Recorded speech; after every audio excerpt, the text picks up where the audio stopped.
FM Talk. Always live on the free Odyssey app. Preparations at the Pentagon. Lisa Brady, Fox News. Military assets are being moved in case the U.S. decides to evacuate embassy personnel. Hey, happy Thursday, April 20th. Happy Thursday to you. Happy Thursday, April 20th. April 20th. 420. 420. Today is my wife's birthday. Is it really? It is? Mm-hmm. I never forget my wife's birthday because it's so close to Annie's. That's Annie's comes and I go, I got to get something for my wife. Did you get flowers? No, I did not, but I did take you her. did that on the way home, though, right? No. I did take her a cake though. I bought her a cake and took it into her classroom today. This morning. Pretty good, right? Did you take a piece out of it before you delivered it? Not before, he Can cut we a talk triangle about what's right on out of the the middle. but after I Okay. after I At delivered it. 12:25, we are going to have Hans Von Spakovsky.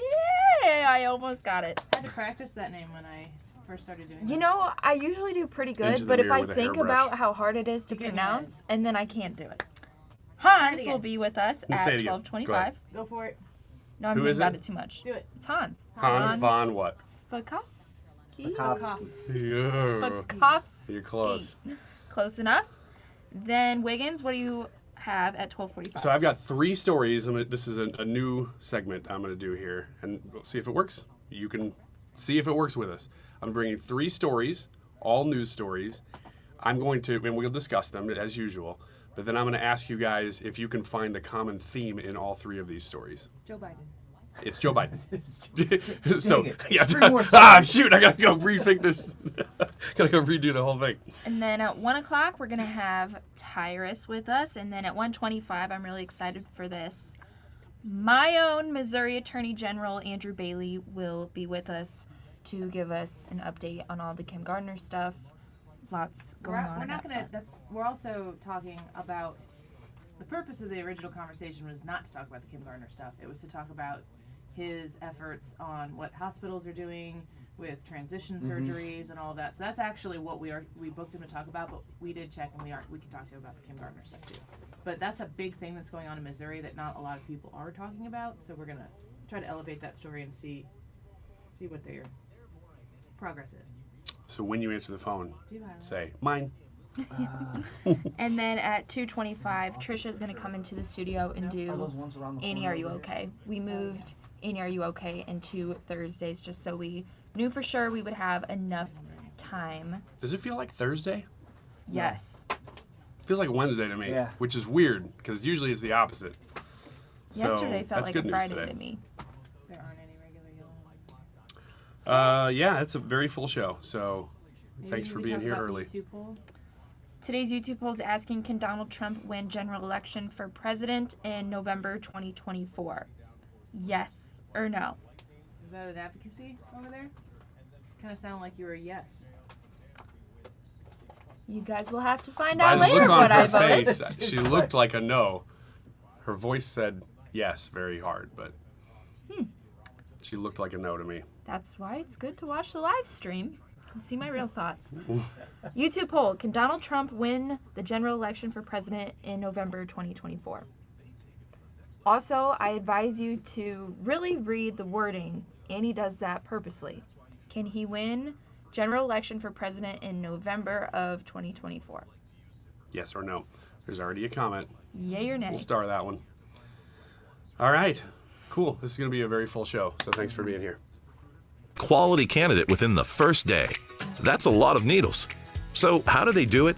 ZipRecruiter's powerful technology sends you candidates who are a great match for your job, and you can even invite your top choices to apply. So if you want less hay and more needles, head to ZipRecruiter. And right now, you can try ZipRecruiter for free. That's right, free at ZipRecruiter.com/radio. That's ZipRecruiter.com/RADIO. ZipRecruiter.com/radio. ZipRecruiter, the smartest way to hire. If you want to see better in the new year, there's no better time to call Brenton Vision than right now. Mark Cox here. My friends at Brenton have everything you need to get the crisp, clear vision you've always wanted. Call them at 314-375-2020 or go online today to brentonvision.com.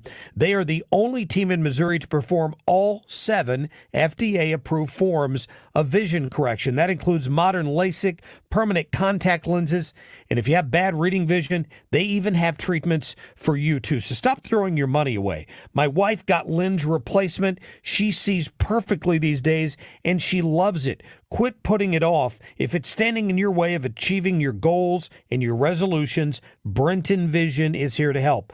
Call them today at 314-375-2020. Tell them you heard Mark Cox talking about it. That's 314-375-2020. Or schedule right now at brentonvision.com. You've listened to 97.1 FM Talk. You've heard of Doug Voss of Voss Financial and Safe Money Radio, as he has been a staple as the financial expert on the station for many years.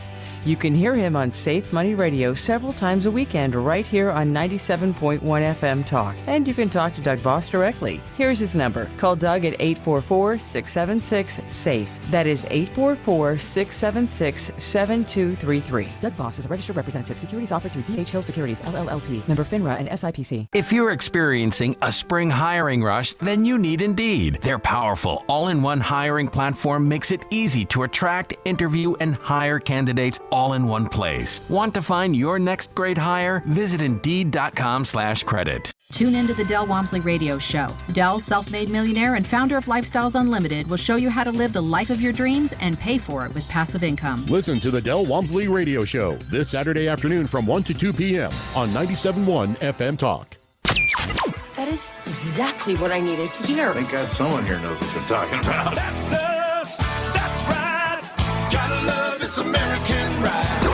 All right, you need to take the time and get the full picture. Come on, turn the radio on. It's Saturday and I won't be long. Don't get me wrong, I love the ladies. I mean, they rev my engine, but they don't belong in the newsroom.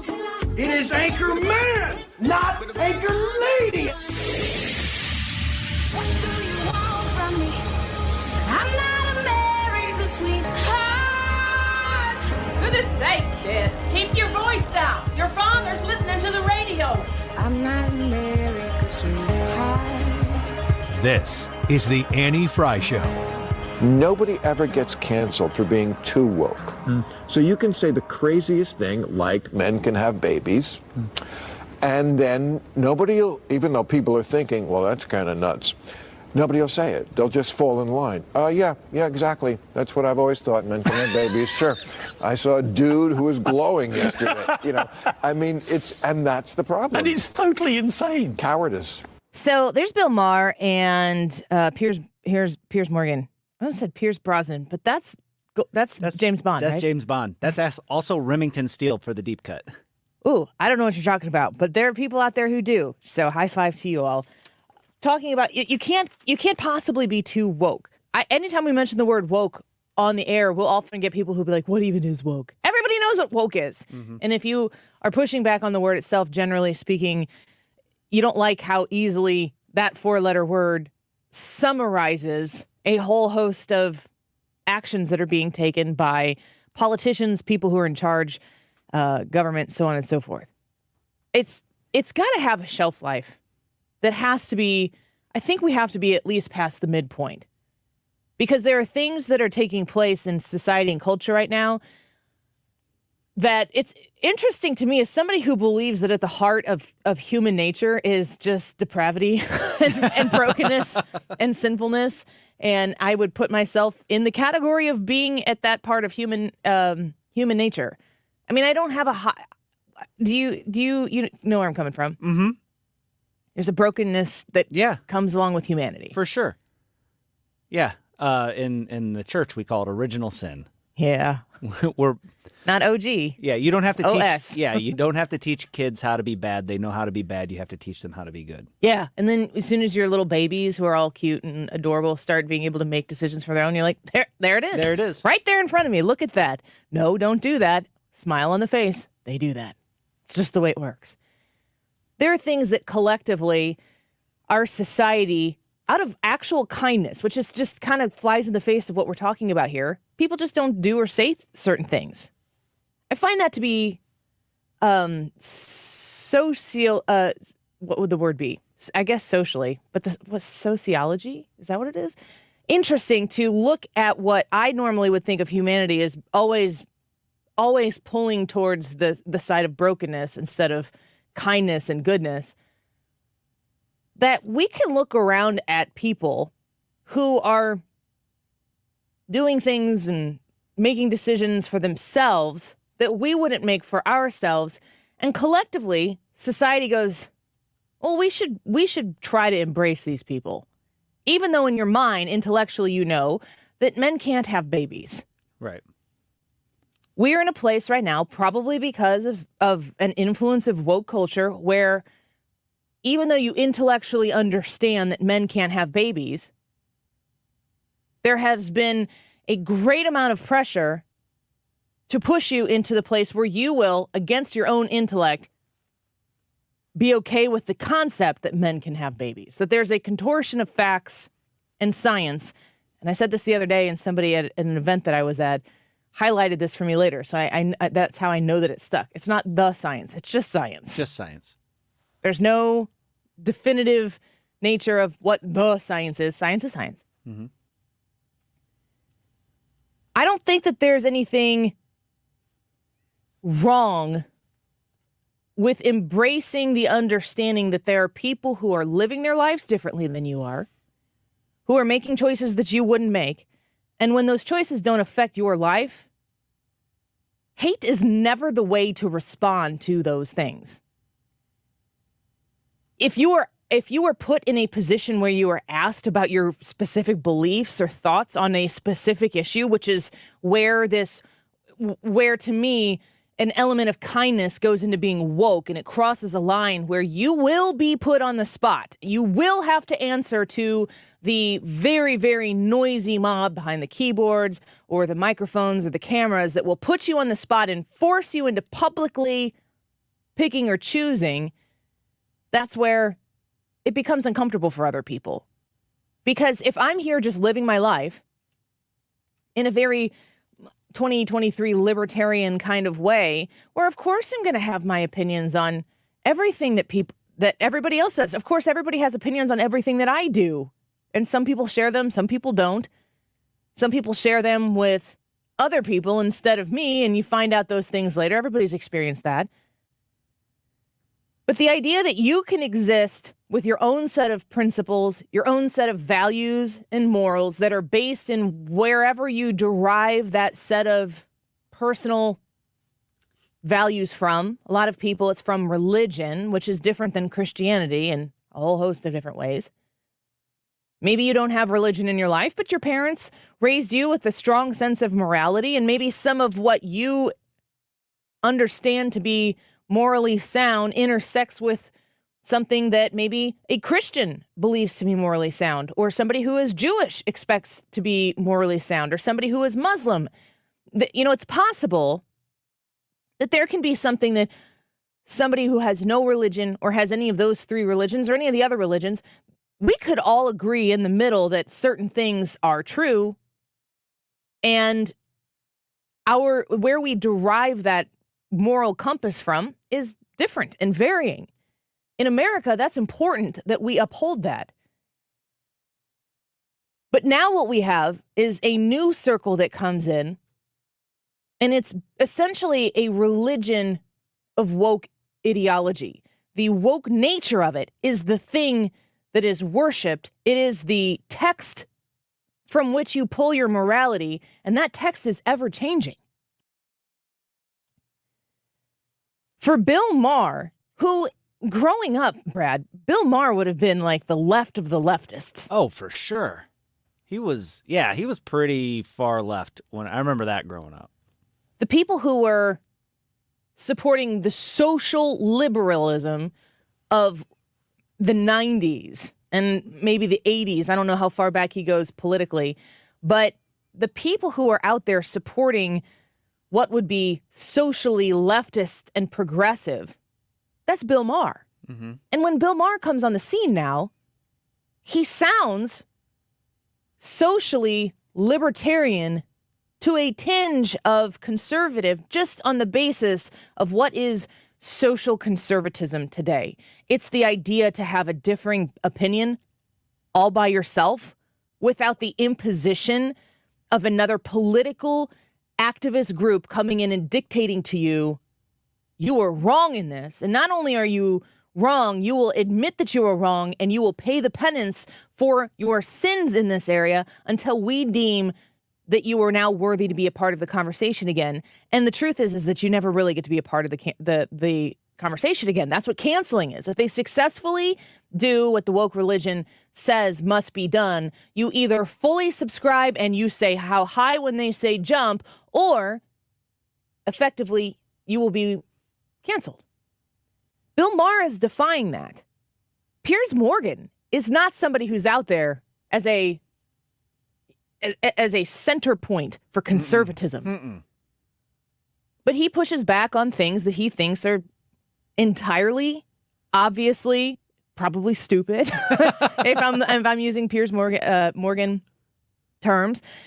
And he's unashamed of it. And I think about all of the people who are like the big conservative influencers and the big liberal influencers that are out there. And usually the big liberal influencers are often in the entertainment world. They are very good at presentation, but there's not always a whole lot of substance behind it, which means that things can be put into the program, right, into the system that can then be parroted because it's going to be deemed popular if the collective come together to worship said woke point and perspective. I don't know that this has lasting power. I don't think that the way that this is heading right now, I always go back to the Office Space required 15 pieces of flair that you have to have in your front yard and on the bumper of your car and on your desk at your work and on your profiles, on your social media. Like, you must show everybody who you are based on the current thing. Otherwise, the default is, if you are not saying it loudly, that you are the opposite. And they get to determine what the opposite is. I look at the topic du jour of the woke conversation, which in my opinion is elevated and amplified a lot more by conservatives than it is by liberals. I think one of the tenets of successful woke theology is to get something really under the skin of the opposition so that they will make it a daily topic, of which I do here, because it's a part of a culture war, and I see all of these things through the lens of my children. I'm not teaching my kids to see people who live life differently than we do, who believe things differently than we do. I'm not teaching them to hate anybody, because the truth is that right now it is mainstream to worship at the altar of woke. That is the mainstream. That's the easy thing to do. The idea of being, in our case, in our home, which is different than yours, as I started this conversation, people get their moral compass and their values from all sorts of different things. For my house, it's our Christian faith. For them to understand and be living a life attempting to be based on biblical morals, that you are going to be ostracized, you are going to be on the outskirts, you are going to be in the minority, and people are going to hate you for it. It's very difficult to look at your kids and know that that's the way it's going to be. But if you are somebody who has lived in biblical principles before and you know anything about the Bible, it's always been that way. It's always been that way. It's never been mainstream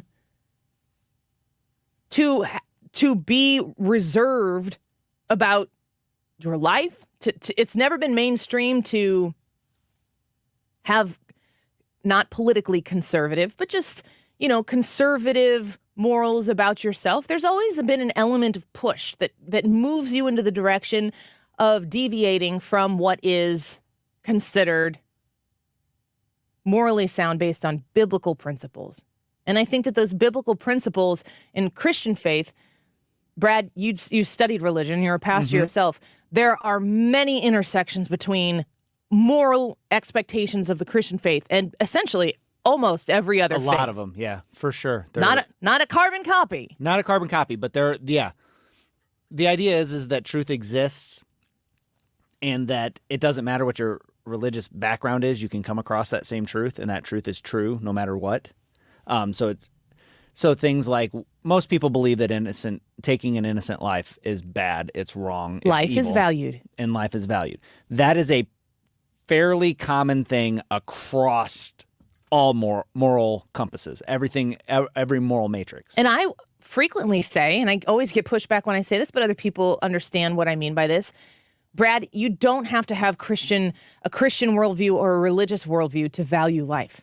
No. Which means to me that it is a cop-out when people who are attacking those who are pro-life as don't push your religion on me. I don't believe that you have to have Christian faith or any religious faith to be able to determine that life has intrinsic value. Right. We have to, as conservatives, and when I say we, that may or may not include you. You may not be on my political side of the aisle, but if you are, I want to encourage you to not get caught up in the conservative flashing light alarm bells that sound off every time something surfaces or trends that is outside of your or my conservative way of life, because they're trying to get a reaction out of you. They're trying to prove a point. The ends justify the means to get you there. They want to prove that you are a hateful person. They want to prove that you are a bigoted person.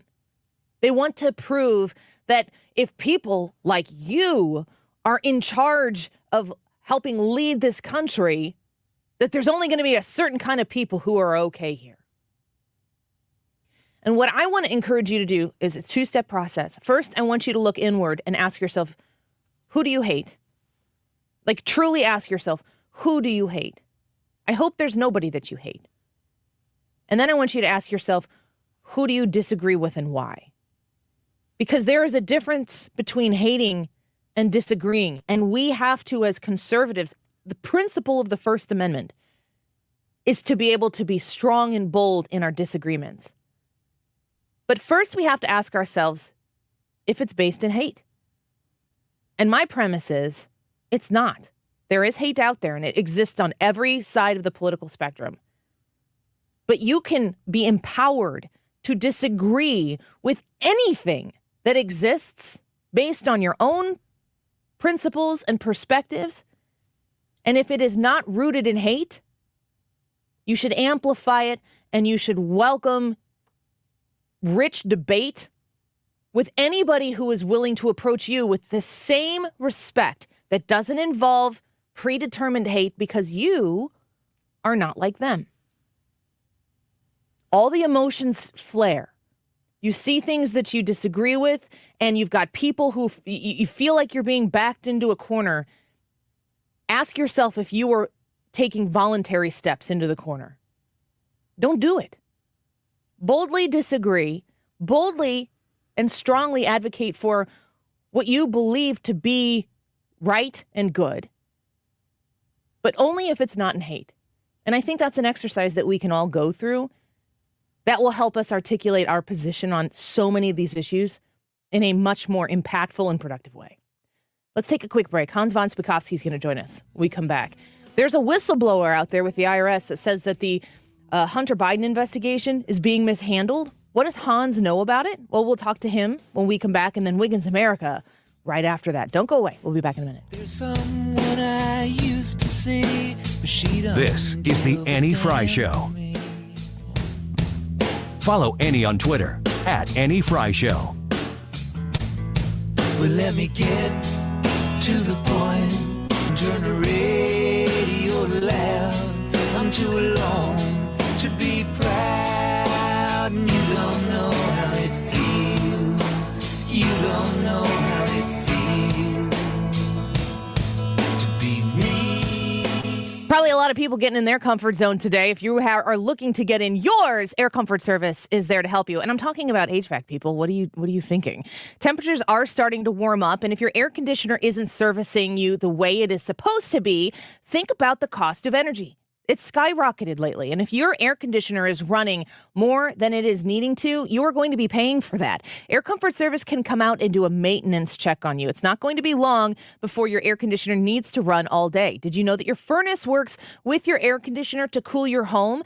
Air Comfort Service can come out and do a maintenance check for you, and you can purchase one of their maintenance plans for regularly scheduled system checks where both the air conditioner and furnace are checked twice a year. They have discounts on diagnostic calls and repairs, and they also allow you for priority service when you're a member of their maintenance plans. Air Comfort Service maintenance plans start at only $15 a month, and if you pay monthly, $15 a month, that's hardly anything.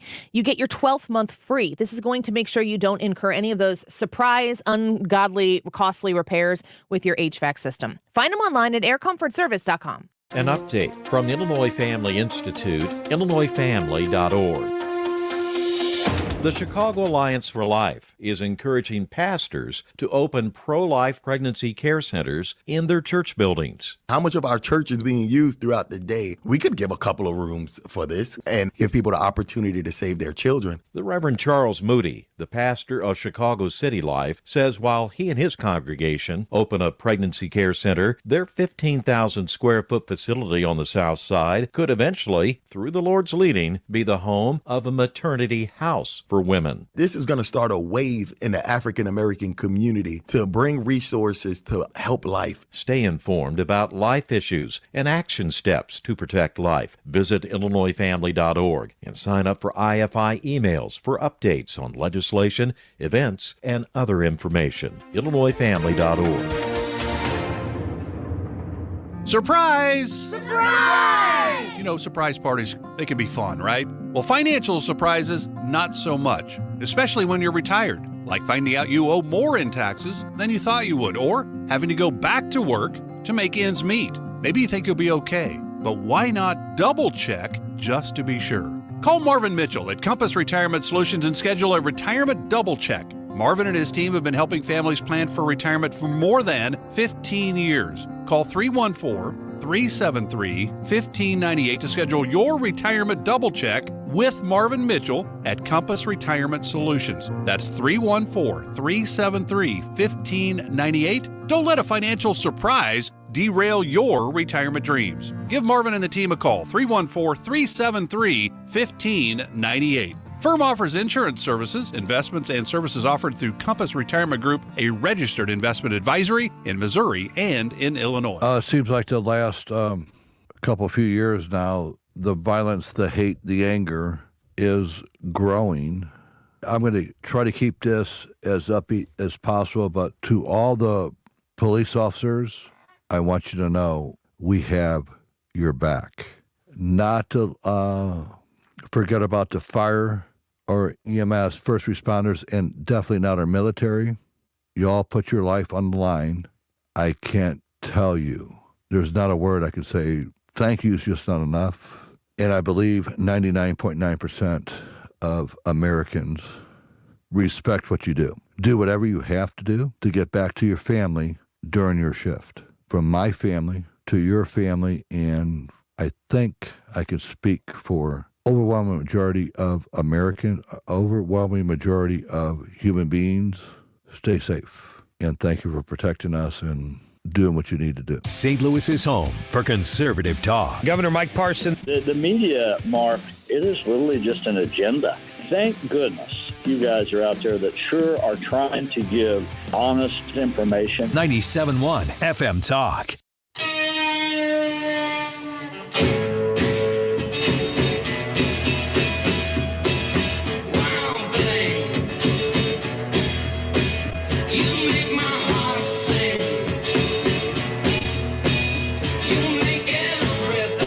This is the Annie Frey Show.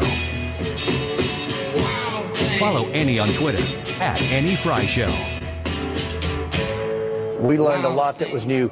The committee went there today, but I've had staff there over the past 2 weeks. There are thousands of pages of documents relating to financial transactions. And let me be very clear. This isn't just about the president's son or the president's brother.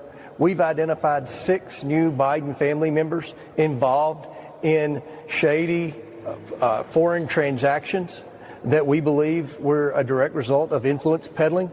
That brings the number of Biden family members now to 9 that were involved in the Biden family influence peddling.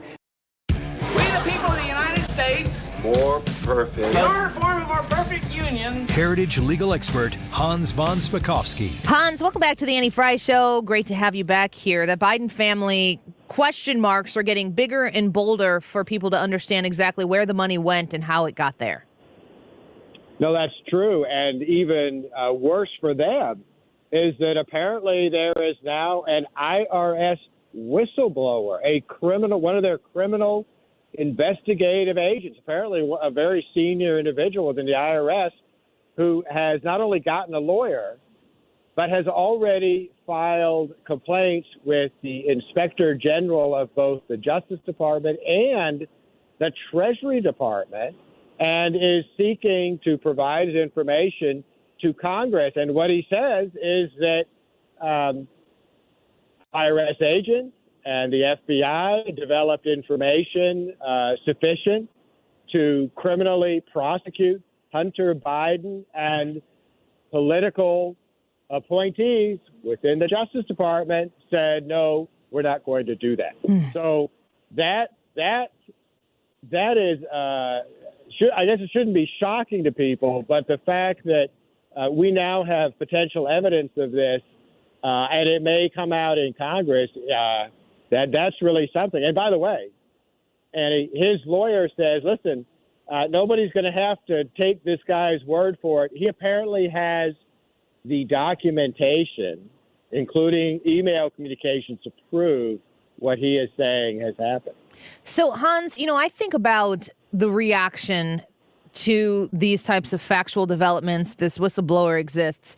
And of course, it goes immediately into the political laundry machine to try to get it to come out all fresh and clean and unwrinkled for whomever's political party to consume. And the idea that I hear a lot from the left is, why are we going after the president's son? He's not the president. He's not the one running for office. What kind of barometer do we have right now for justice in the country as to what crimes are prosecutable and should be investigated and what shouldn't? Well, that's a tough thing for the left to say. All they need to do is talk to all of the ordinary Americans across the country who have been prosecuted criminally by the IRS for not paying their taxes. And the idea that we would give a pass to an individual like Hunter Biden simply because his father was the vice president, is now the president, would rightly so infuriate a lot of people across the country. And look, I don't care what your politics are, whether you're a Democrat or Republican or a Libertarian. We all believe, I think, that our tax laws should be objectively and evenly enforced, and no one should get a pass because of the position of their family. I think that Nancy Pelosi would say it, no one is above the law. I heard her say that a few times, I believe. Right. Hans Von Spakovsky with us right now. Go ahead. No, I was just saying, that's true. And that is something that we have long believed in this country. That is a basic tenet of our justice system. And frankly, it's something that makes us very different from many other countries in the world. Yeah, it is a key point of how we do business here, or how we should be. I'm going to read from a Fox News article here. It says, in a letter dated April 19, 2023, attorney Mark D. Lytle of the Washington, D.C.-based law firm Nixon Peabody LLP tells members of the U.S. House of Representatives and U.S. Senate that his client has been overseeing the, quote, ongoing and sensitive investigation of a high-profile, controversial subject since early 2020, and would like to make protected whistleblower disclosures to Congress. I think the date in there is really important because early 2020 would precede the election. And when we factor in that type of part of the timeline, that all of this was taking place before the election, along with the discovery of the laptop in October of 2020, another word I remember hearing a lot, Hans, collusion. This is a head scratcher, I think, for a lot of American taxpayers who just really want justice for all. Yeah, no, it is. And part of that letter is that, and apparently one of the reasons he wants to go to Congress is because he's making accusations that senior political appointees have lied to Congress. And what they must be talking about is testimony, well, a lot of people speculate, testimony that Merrick Garland, I think, and other justice folks have given, saying that there's no politics involved in making any decisions on the Hunter Biden case. And this IRS agent is saying, nope, there are political decisions being made. And part of it, by the way, is he's saying the usual rules, the usual standard rules used to investigate these kind of criminal cases have not been used. In fact, they've been ignored and flung aside. And the only reason that would happen is because political appointees inside justice don't want a prosecution of Hunter Biden happening. So, Hans, when you're assessing what we know about what has been investigated, we don't entirely know what those investigations have materialized into because it seems like they're so hush-hush. Are we concerned about the basis issue of the monies that have been transferring between foreign adversary governments and Hunter Biden, and then in addition to Hunter Biden, potentially the president himself, then Vice President Joe Biden? Is it the cover-up that we're really looking into here, the people, the web of who might be involved in making this try to go away? How big of a deal is this? Well, it's a very big deal. First of all, if there's a potential criminal tax case, it's probably because either Hunter Biden and or perhaps other members of the family didn't report all of the foreign income they were receiving from these companies. I suspect also, did they break the federal law that requires you to register if you're acting as an agent for a foreign entity? That may also not have been followed. But more importantly, too, is what did they get for this money? You know, Hunter Biden had no particular skills of any kind. The only thing that he could provide is access to government officials like his father. And we need to know, were special favors done for foreign individuals, foreign governments, for officials in the Chinese Communist Party? What kind of special favors were done for them in exchange for this money? All of that brings up a specter of corruption that the average American, again, I don't care what your politics are, we should not find that kind of behavior acceptable in our government officials. Okay, so last question before we let you go. We're speaking with Hans Von Spakovsky, who's the senior legal fellow at the Heritage Foundation. I look at what is being alleged about the benefits, the monetary benefits and inappropriate relationships that Hunter Biden and all of his associates, which could include the president of the United States, had with countries like China or potentially Russia or Ukraine and so on and so forth. Big concern there, want to get to the bottom of it. Also want to get to the bottom of who knows what and who's actively lied or covered this up. Is the structure and the system, the way it is set up right now, enough to expose all of this? Or is there something else that's going to happen in order to get the people in the places who are more interested in the truth than they are the benefits of the continued political cover-up? Well, I suspect what's going to happen is that the House Ways and Means Committee is going to request this whistleblower to come in and testify and to bring his documents with him. That one committee has a special exception under federal law. Under federal law, tax returns, tax information is all confidential. Congress can't see it, except that particular committee has the right to do it when there are criminal allegations of violations of the tax laws. And the key to this is going to be the House Ways and Means Committee bringing this guy in, bringing in the documents, and investigating this, because based on what this whistleblower is saying, we're not going to get any kind of disclosure from the Justice Department as to what has really been going on. Well, I can't wait to see where this story goes. And I always wonder if we'll ever get to the end of it. It took us forever to get to the end of the Russia collusion story, which was basically, it was a non-story the whole time. And they got years of use out of the allegations that didn't come true. So I'd like to get to the bottom of this as well. Hans, we always appreciate you. Thanks for being here with us. Sure, thanks for having me. Of course. Senior Legal Fellow at the Heritage Foundation, Hans Von Spakovsky, our friend from the Heritage Foundation. We love speaking with him. Go check out his book, Our Broken Elections, How the Left Changed the Way You Vote. It's a really good read, especially if you are looking to get active in the system in the coming November 2024 election, to find out how you can be a part of protecting the electoral system and the process. This is something that Republicans and Democrats alike should be interested in doing, figuring out how you can be a poll watcher or, get involved in your local political scene and be a part of the solution to make sure that we feel confident that our vote does matter. We're going to take a quick break. Wiggins America in studio. When we come back, don't go away. Come on, hold me tight. You're listening to The Annie Frey Show on St. Louis's home for conservative talk. Find the podcast, on-demand audio, and more at 971talk.com/Annie.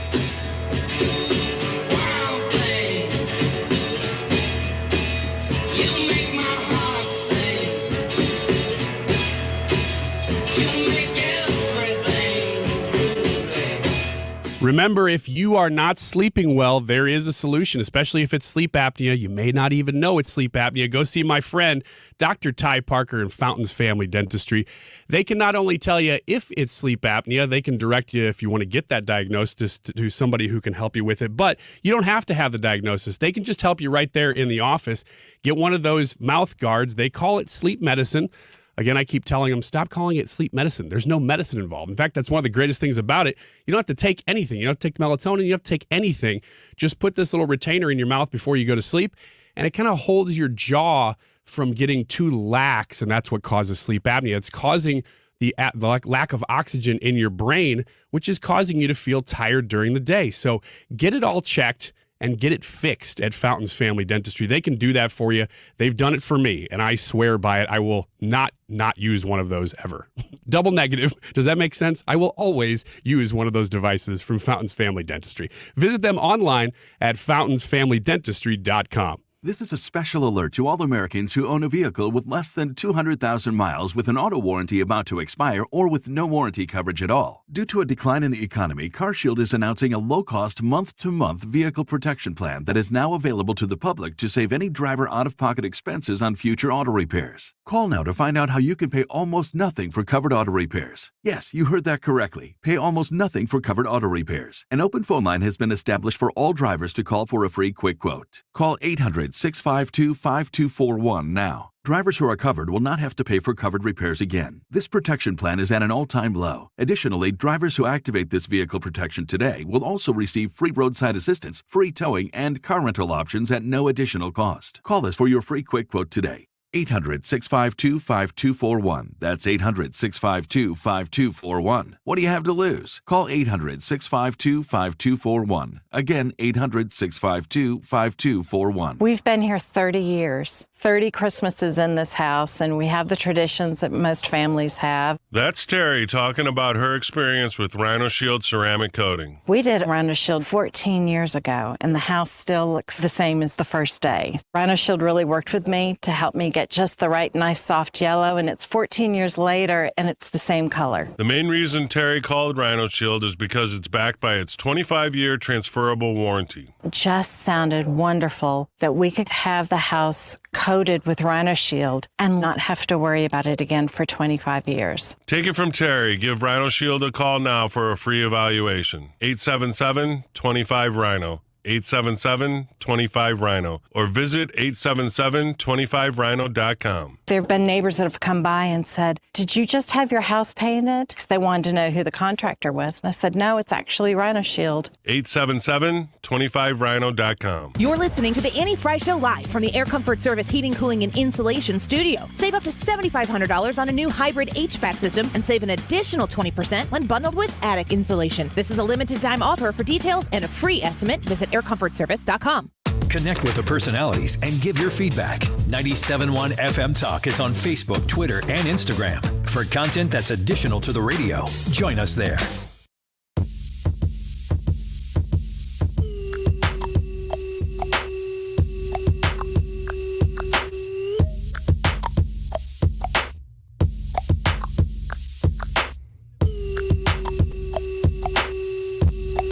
The Annie Frey Show is streaming online.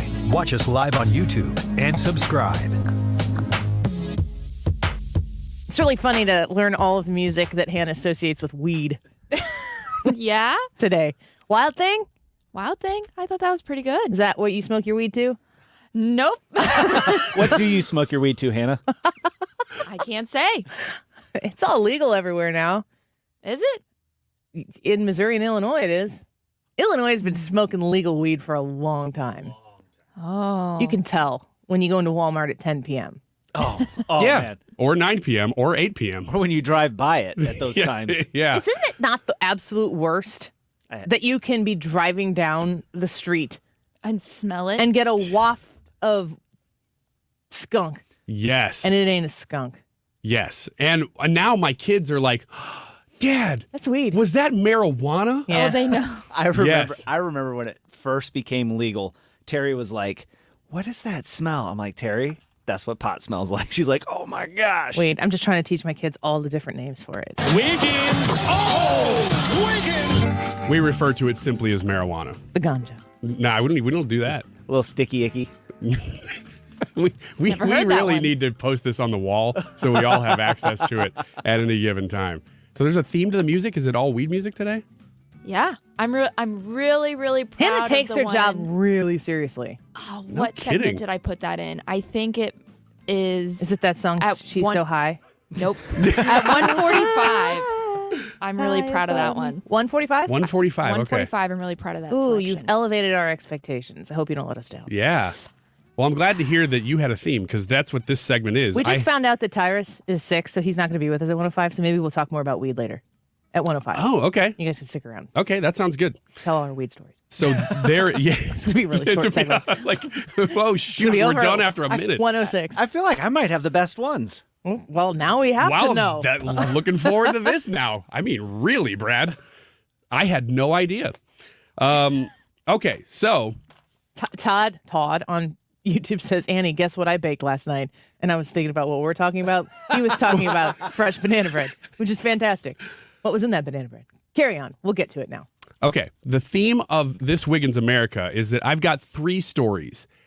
All 3 of these stories are news stories, but they're linked. They have a common theme. So I'm gonna read them.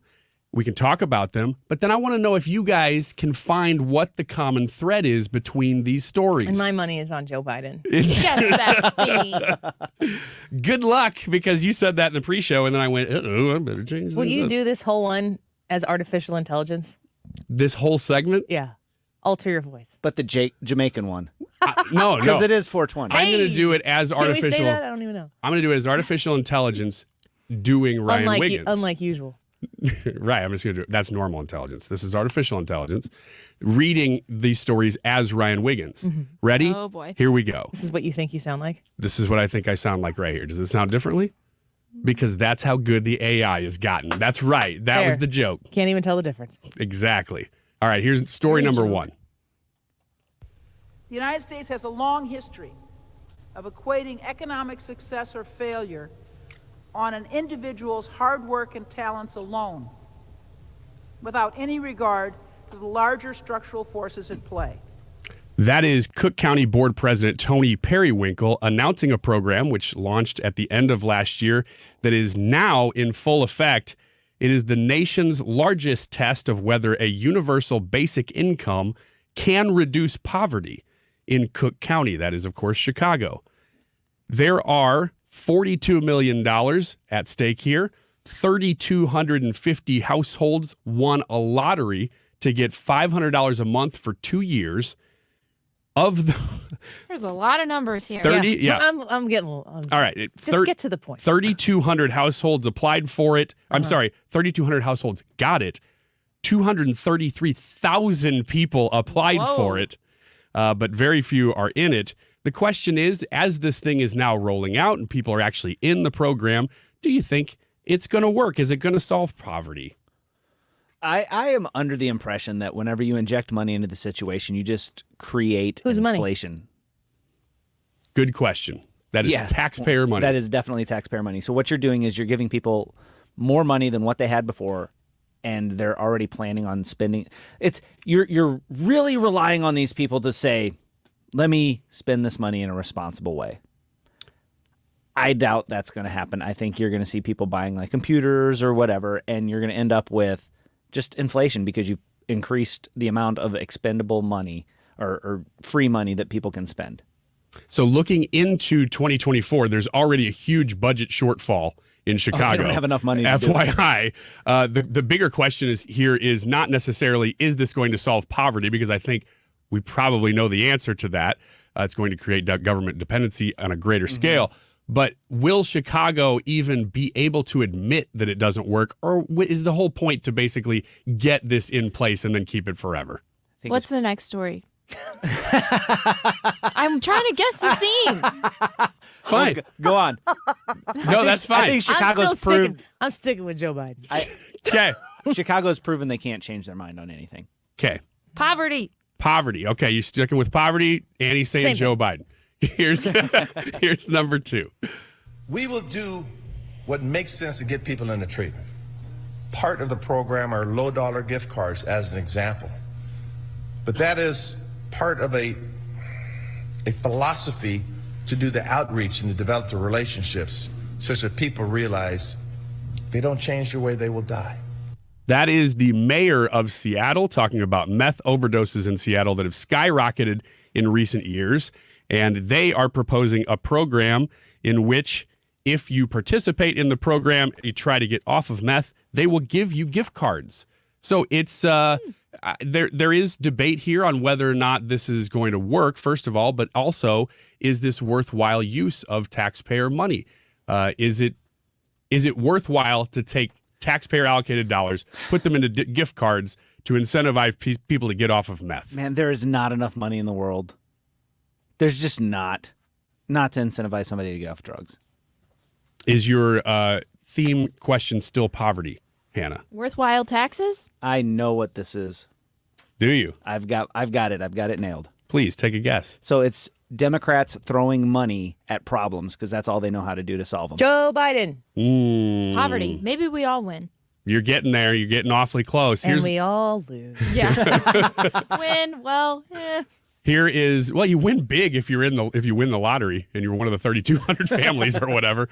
Here is the last story. This is Dan Patrick, the Lieutenant Governor of Texas, on Fox News this week. But they can't get a job anywhere, Laura, a legitimate job, because they're not citizens. They don't have a Social Security number. We can't afford to put the whole world on Medicaid. Okay, so that is a program that Joe Biden is trying to roll out federally. Joe Biden! Will he be successful? Probably not with a Republican House unless they're able to do this somehow through executive order. But he's following states' leads like California. Last summer, they became the first state to guarantee free health care for all immigrants living in the country illegally, or in that state illegally, a move that will provide coverage for an additional 764,000 people at an eventual cost of about $2.7 billion a year. That program is already underway in California, but Joe Biden is trying to get the whole country to do it. That is, of course, the Lieutenant Governor of Texas saying it would be impossible for us to do this financially. Those are your 3 stories. Are you sticking to your poverty? That's a big umbrella. It's kind of there, Brad. Yeah, I'm sticking with what I said. Throwing money at problems. I have not been persuaded otherwise. Joe Biden. Yeah, the theme here is several stories about basically Democrats' solution to solving problems, which is to throw money at things. In one case, I did think that the Seattle one was a worthwhile debate, where the other two is just unsustainable. But the one in Seattle is about putting people through a 12-step program. They have to pass a urine test to show that they're not on at least meth to go through and Anything get the else gift cards. flies, though. But well, I don't know. Yeah, I was trying to find like, can you be on other drugs then, or is it just meth? Couldn't find it. But yeah, the overall theme here is, of course, that the government knows what's best for you, and the government's going to reallocate your money, especially when they are all Democrats. Is there any merit to the Seattle problem, though? I mean, that one is the one that I thought maybe there's something here. Everything that I've looked up or studied about meth is that its hold on an individual is so powerful that there's not a monetary amount you could flash in front. It might work for a little bit, but it's going to take something bigger than just, hey, let's go through this 12-step program. I'll give you this gift card. You're like, that's it. I'm done chasing the dragon. I just don't. Yeah, I don't see how that works. I've never heard an actual good rationale, and maybe one exists, and we're living in the corner that it doesn't exist. But why do they say that they want to give free health care to non-citizens? Is it just, we're so compassionate? Because I can't find where that is a strong political argument, other than the same reason they don't shut the border down is just they're just flooding the nation. Well, it's like, I would say it's a two-step argument. You give away free healthcare, you give them stuff, you give them what they want, and then if you can get illegal immigrants able to vote through legalization or whatever, then you get their votes because they remember, hey, these people did this stuff for me. Hannah, you signing up for universal basic income? Nope. Yeah, good stuff. All right, well, I think you guys got it. Annie missed it because she said Joe Biden, and he was only involved in one question. But, fail. Yeah. He is a Democrat, so she's kind of right. He is a Democrat. And he's throwing money at He throws money stuff. at problems, so. Yeah, it's true. But he doesn't control Cook County, or does he? Does he control Seattle? I don't think he controls Washington, D.C. Nobody controls Cook County. Cook County does. No, that's not true. The Cook same County person wants who to do it. controls Washington, D.C. controls Cook County. Read between the lines, folks. Looking forward to talking about weed with Brad next. Says he's got the best stories. I'm very intrigued by how much of the conversation continued in the live chat during this segment about drugs. Oh, I haven't read and it weed yet. stories. I wish I would have done that as today's YouTube live chat poll. Is weed a liberal or a conservative thing? I wonder how many people would say conservative, because I think that the expectation is that it's a lefty thing, but I don't think that the application so much is. We'll be right back in a minute. Don't go away. Hi, this is Brian with Velocity Home Buyers, and I buy houses cash. If you own a house and want to sell it fast at a fair price, call me at 314-782-3333. I can pay cash and close in as little as 7 days. I buy houses in any condition and any price range in the St. Louis area. I'm a private real estate investor who buys several houses a month, and I want to buy more. I buy inherited houses, divorce houses, behind in payment houses. I even buy my tenant won't pay me the rent houses. Do you own a house that needs updating, but you don't have the time or money for it? Great, because I love buying outdated houses. I buy vacant houses, job relocation houses, and foreclosure houses. If you own a house and want to sell it fast, call me at 314-782-3333. That's 314-782-3333. Hi guys, it's Mark with Pineview Medical Clinic. Are you struggling with erectile dysfunction and sick of the pills? Well, we have a major medical advancement that has helped thousands of men. Our wave technology is backed by 60 clinical studies, including from Cambridge University. It's been shown to increase blood flow by repairing blood vessels. No pills and no side effects. If you're ready to put a stop to your ED, call us now, and not only will the assessment and blood flow ultrasound be free, but we'll also include something unique that produces powerful results in the bedroom. You're going to love that one, guys. Trust me. This unprecedented offer is worth $600, but it's free to those who call in the next 2 minutes. Call 314-530-7777. That's 314-530-7777. Guys, put a stop to your erectile dysfunction and get your life back. Call Pineview Medical Clinic now to qualify. 314-530-7777. Hi, this is Thomas Helbig with the Retirement Advisory Group. Hi, I'm Bob Kershaw, Tom's nephew. As a family business, we are committed to protecting your retirement, whether you're nearing retirement or already retired. What if it were possible to protect you from market downturns without having to make an emotional decision to buy or sell? What if you could take advantage of a strategy that would automatically take you out of harm's way during the bad years and position you for the growth opportunity during the good years? The secret is in linking safely to the market without putting your principal at risk. By linking to the market instead of owning the market, you can participate safely on autopilot and lock in your gains without creating a taxable event. Go online at retirementkey.com for a no-obligation retirement review. Learn the strategies that have helped our clients retire with confidence for the past 36 years. And just for coming in, you'll get a copy of our latest edition book, Your Key to a Worry-Free Retirement. So go online at retirementkey.com. That's retirementkey.com. KFTK FM Florissant. From the Under Law Injury Lawyers, GetJim.com studio. 97.1 FM Talk. Always live on the free Odyssey app. Contingency plans. I'm Lisa Brady, Fox News. The White House says for now, U.S. Embassy staffers are still sheltering in place because of the fighting in Sudan. The Pentagon did announce that they are moving forward to pre-position some military forces and capabilities nearby just for contingency purposes in case they would be needed for any kind of evacuation. But National Security Council spokesman John Kirby says there's been no decision made to evacuate. The fighting is between two rival generals in Sudan, the U.S. urging a peaceful resolution. The State Department says a 24-hour ceasefire, the second attempted in as many days, appears to largely be holding. In Alabama, a fourth arrest announced after the deadly shooting at a Sweet 16 party where 4 people, including 2 high school seniors, were killed. 2 of the suspects are teenagers. The other 2 are 20-year-olds, all charged with reckless murder.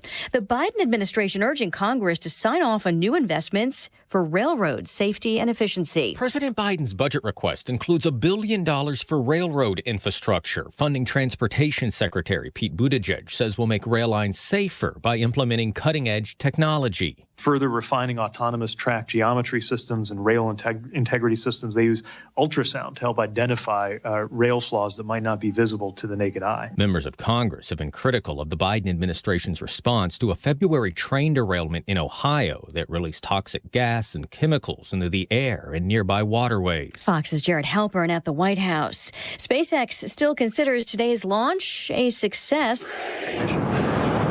Even though the biggest rocket ever, Starship, exploded several minutes later. That uncrewed mission was supposed to fly one orbit in space. A version of that ship is to be used for a moon landing planned in 2025. America is listening to Fox News.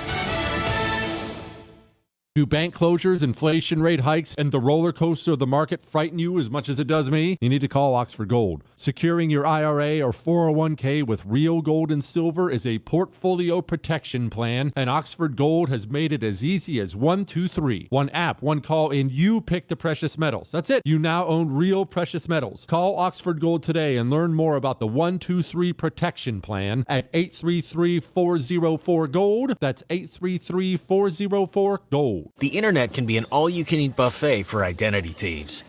So full. Too many maiden names. And social security numbers. Where'd you find those? By the password bar. Can't miss them.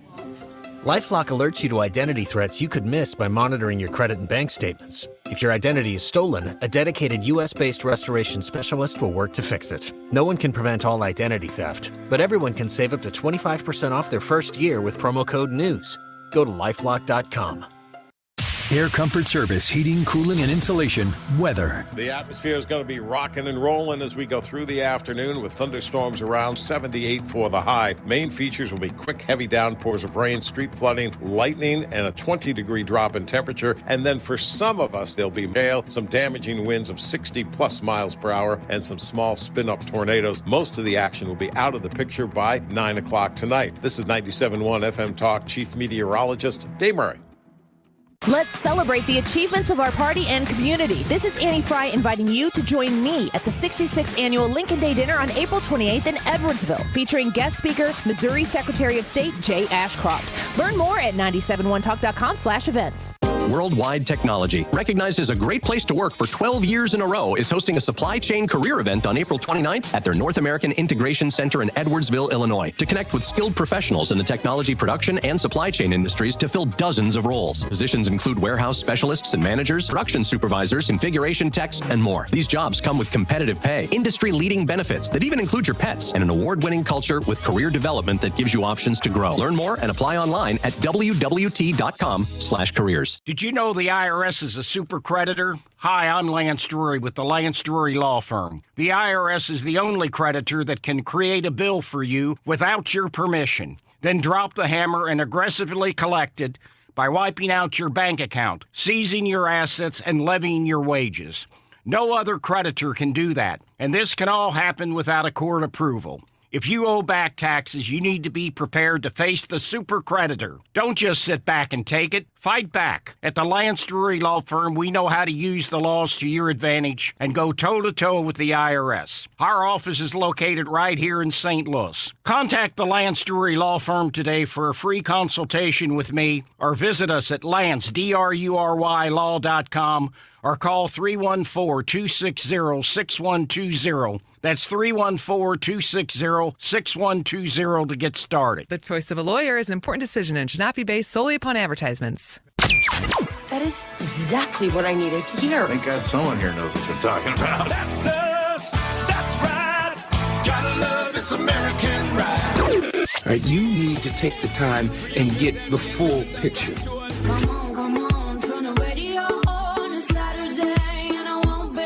Don't get me wrong. I love the ladies. I mean, they rev my engine, but they don't belong in the newsroom. It is Anchor Man, not Anchor Lady. What do you want from me? I'm not America's sweetheart. Goodness sake, kid. Keep your voice down. Your father's listening to the radio. I'm not America's sweetheart. This is the Annie Frey Show. Welcome back to the Annie Frey Show. I'm looking at my show sheet here to see what kind of weed cuts I have. Brad, where were you? They're probably real high on the list. How you guys doing? How are you doing? Gosh. I'm doing okay. It's 420. It's a high holiday for some people. Brian? It's my wife's birthday. Yeah. I forget every year that this is 420 because 420 means it's my wife's birthday. I don't even think about it as anything else. Good husband. There's a lot of people who don't think about 420 as weed day. Well, that's true. But there are a lot of people who do. And when they do, you know it. Do you? Okay. From my understanding is that nobody in here is a pothead. Hannah. I'm not a pothead. Okay. She doesn't smoke that As much. a 21-year-old.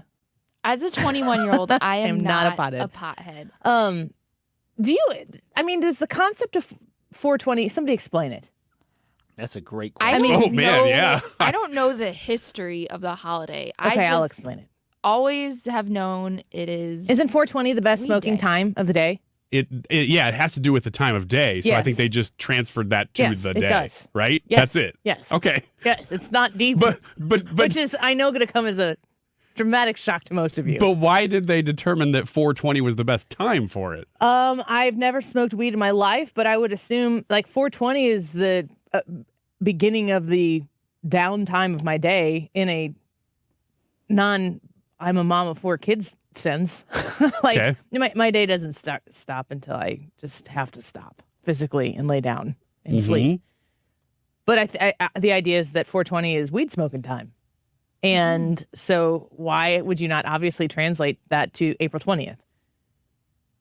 Do you age? I mean, if you are somebody who participates in using marijuana for any sort of concerns. I know people in my life who have cancer, who started not smoking, but using marijuana because of the cancer they have. And it is magic for them. I don't really have any problem with anybody using weed at all, as long as you keep it to yourself and it doesn't become my problem.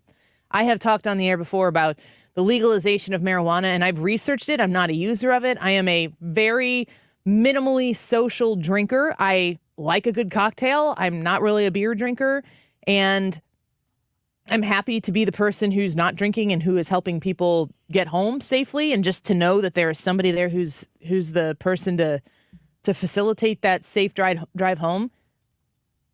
In my research, which I have to actually go look at things people have written on the issue for legalization of marijuana, which in Missouri and Illinois now has made a lot of progress in that direction. I really can't find anything that advocates for not legalizing marijuana that makes me think that if these are the standards that you're using to keep marijuana usage illegal, that alcohol shouldn't be illegal too.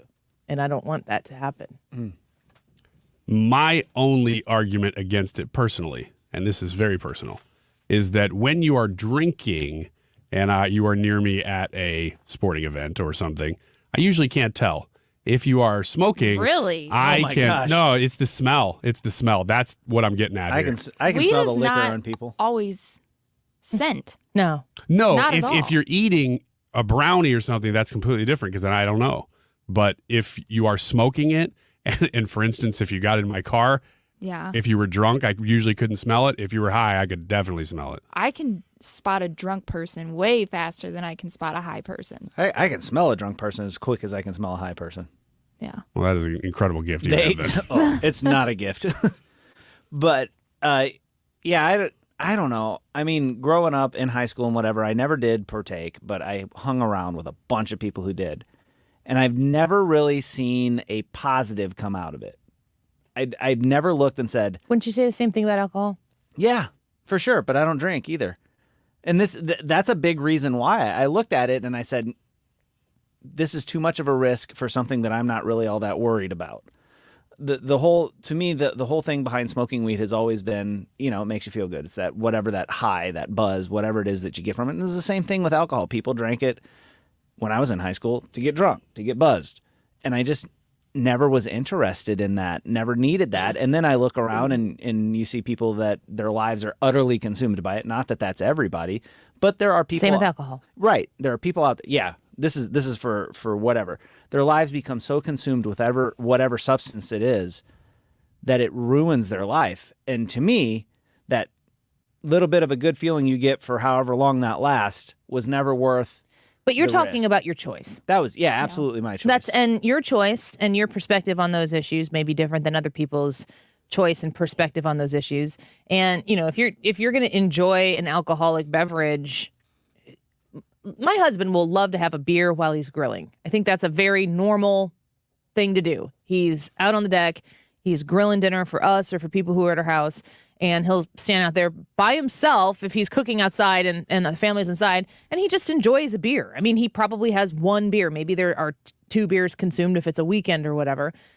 But he's not ever getting drunk or anything like that. That's the way he chooses, because he enjoys an ice cold beer. I don't enjoy an ice cold beer, but I did figure out how to make really, really great blackberry moonshine a couple weekends ago. And I said to my husband, I'm like, this could be a drink that I would make myself and just have to enjoy at home. And I like margaritas, but I don't need it.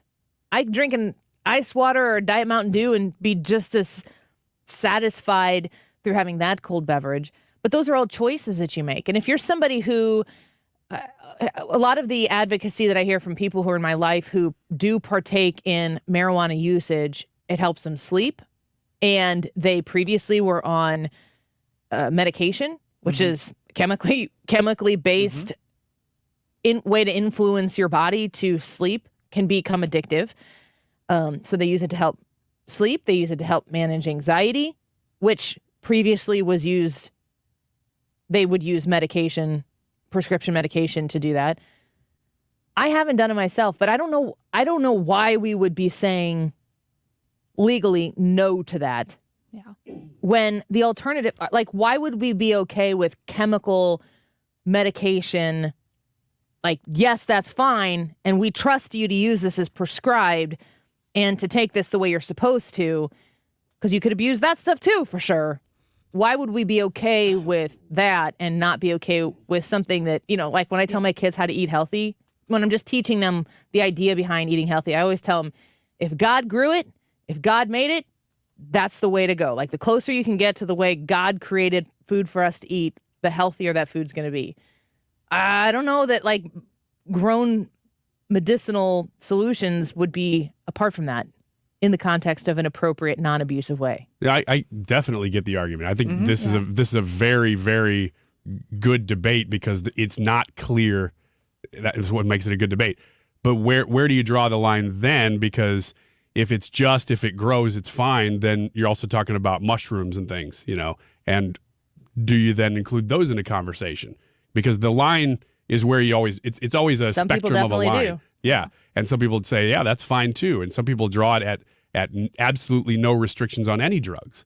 That's a very libertarian way to look at it. But I just don't know where, so we move it here. Does it keep moving? Because it seems like in all the rest of society, when you move a line, it never stops at that point. It always moves beyond it. But if you are using marijuana for a clinical medicinal purpose, and a lot of people are okay with that, I'm going back to the beer that my husband is enjoying while he's grilling some burgers on the deck. He just enjoys it. So what if that is an edible or a joint? That's a brave new world. That's where we're at. Why would that be bad? Yeah, why is it brave? Because we haven't done it. There's been a huge stigma on it. A lot of people do it. Well, it's just not. But we haven't said as a society up until the last few years, this is now socially acceptable, especially legal. Yeah. And now we are. So would you say whenever your husband grills, Don't give and him has any a beer, ideas. yeah. Ooh, I think I got grilled. Totally beer. I was smoking. He's totally gonna try that.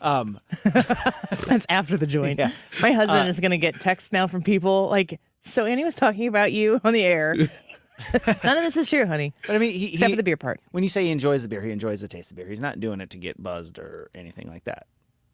I don't know. What if he did get buzzed? I don't really see a problem if he was. I'm pretty sure I've seen my husband drink over the years, and he's not getting buzzed off of one or two beers. Off of one or two. But if he did, then, and he were at home, and well, I mean, I guess what I'm getting at, it's one thing to enjoy the flavor versus enjoying the effects of it, and so like when you smoke a joint, you're smoking it for the effects that the weed gives, not necessarily for the soothing effects of I think there are a lot of people who really enjoy smoking. Yeah, I mean, they enjoy all parts of it. Well, I know people who smoke cigarettes and they won't stop just because they like the motion. Hand to mouth. That's a psychological condition. Yeah. So yeah. I think. But I guess what I'm getting at is there's other things that you could do that same motion with that wouldn't be marijuana. For you, your choice for you, though. But what is wrong with somebody else doing it? Well, what I'm saying is like you're using it to alter. I mean, why does it have to be pot? Like, so you're just like, okay, somebody wants an Why edible. does it have to be Lexapro? I don't know what Lexapro is. It's an anxiety medication or an antidepressant. Well, that is for the effects of the chemical that you're putting in your body. And I don't have any problem with medication, be it pot or whatever. I don't have any issues with that. What I'm just getting at is whenever you're using the drug to alter your state of being, it's the altered state of being that you're chasing, not necessarily the relaxing whatever of doing it. Because you could have an edible. Are you talking about a moral standpoint or a legal standpoint? Probably more moral. But because it's completely legal to get smashed drunk. Oh. It's legal to drink yourself to death. Yeah, I don't agree with that either. Well, put that in the record. what I'm getting at is that, like, and I hate whenever we say this, and it's like, well, but, and then you take an extreme position. You can't. I'm talking about, like, are you chasing after the feeling that you get when you have it, or are you chasing after the? There are other things that people engage in, practices people engage in that alter your state of mind, or you chase after for an emotional or a physical feeling that are not wrong. Annie, I think it's a really good comparison to look at it from a legality standpoint of weed and alcohol. For a while, I didn't really know how I felt about weed, especially legally. But then once I kind of looked back and compared it to alcohol, I kind of just took a step back and was like, I think alcohol is worse. I could make that argument. Been affected by weed much worse than I've been affected by alcohol, and just a little bit goes a long way. I had some bad experiences with weed. I've only smoked like maybe 5 times ever in my life. All since you've been 21. All weren't good for me. But I part of the job interview. Yeah. I did recently try an edible. You had to smoke at the job interview? That's what we were doing at the State of the Union. Take a hit off of this and then let's really talk. I did recently try an edible, though, and I enjoyed that. So maybe if I wanted to feel relaxed, I would try it again. Is it wrong for her to enjoy an edible, Brad? Morally? Or legally? Anyway. If it's legal, then I'm not concerned about that. What would be different of me taking an edible than me going out and having a drink? I mean, like, it's self-medication in that sense. So you were talking about anxiety and stuff like that, and I think that's where the danger lies. Not that you are necessarily going to have a problem, but you're playing with fire at that point in my brain. Whenever you're trying to say and like I said, it's different. If a doctor prescribes it or if a doctor suggests it to you, that's different. Your doctor knows you, you're doing the thing. And there's like some sort of guardrails there. But if you're self-medicating, you're like, man, I got a bunch of anxiety and I need this. Whenever it becomes I need this to calm down and you can't self-calm down and you haven't been diagnosed. I would agree that would be a problem then, but I know how to handle my anxiety outside of leaning on alcohol or weed. And I don't know what your personal situation is in that, but it concerns me if you're not, if you do have that issue and you're thinking, I'll take, I'll have an edible or I'll smoke a joint or whatever, and then I'll calm me down, rather than dependency. A glass of wine help. can calm somebody down after a long, stressful day. And I don't think that's a good thing either. I have no problem with it. I think it's just fine. If you're doing it and you're not abusing it, I mean, to suggest that you have anxiety and, if you're talking about you haven't seen a medical professional or been diagnosed with something, if you see them and they're like, wow, you have anxiety, and they say, here's a prescription for some sort of medication that's going to take the edge off of you, if you are in a position to have a glass of wine and not abuse the wine or have, I speak from literally 0.00 experience when it comes to weed, but I know people who use it. If they are able to manage anxiety, to help get sleep, to do all these things in a way that is still allowing them to be a functioning member of society and it quells something that pills in a bottle would also, I cannot see why. I don't see any difference. I'm looking for the professional guidance is what I'm looking for. I don't think somebody should be exploring that on their own. So if I am having a long, stressful day at work and I get home and I finally get the kids to bed and I want to have a glass of wine because it's going to relax me and help me fall asleep, you want me to see a medical professional before I have that glass of wine to ease my day. I want you to not need a glass of wine to ease your day. That would be nice. I would like that too. That is not the state of reality in my life. And I say this as somebody who I don't remember the last glass of wine I had. I'm not really a wine drinker either. I was once. There was too much. That wasn't even my fault. If the qualification is, well, this is what this does to me, then you could almost make the argument really for any drug then, though. Mm-hmm. You could say, well, I feel like I get a lot more done when I have a little bit of microdose of cocaine. Well, that may be true for you. So then do we make that legal too? Let's put a pin in this conversation. We'll join it again at 1:45. When we return, Andrew Bailey, the Attorney General for the state of Missouri, is going to talk to us. We've got a lot to discuss with him. So let's take a quick break. A reminder of the YouTube live chat poll. Can Donald Trump win the general election for president in November 2024? Yes or no? We're going to take a very quick break right here and get right back with the Attorney General for the state of Missouri. This is the Annie Frey Show. Hey girl, is he everything you wanted in me? So let's talk about Thomas Helbig and the Retirement Advisory Group. Thomas Helbig and Bob Kershaw and Tammy Kershaw running a family-owned and operated business local to St. Louis at the Retirement Advisory Group. They are there to meet your needs where you are in your journey to saving for retirement. When you are in your late 50s or your 60s, you need to make sure you shift your approach to something that's going to be able to move from the accumulation of your assets to the preservation of your assets so that you can draw on it when the retirement time comes for you. Call them at 314-993-9494. That's 314-993-9494 and schedule your no-cost, no-obligation retirement review today. 314-993-9494. Mention the Annie Frey Show when you call, and you're just going to sit down and have a conversation with them about where you are in your retirement journey right now. You don't have to worry about what's going on in the economy because they're going to protect your nest egg.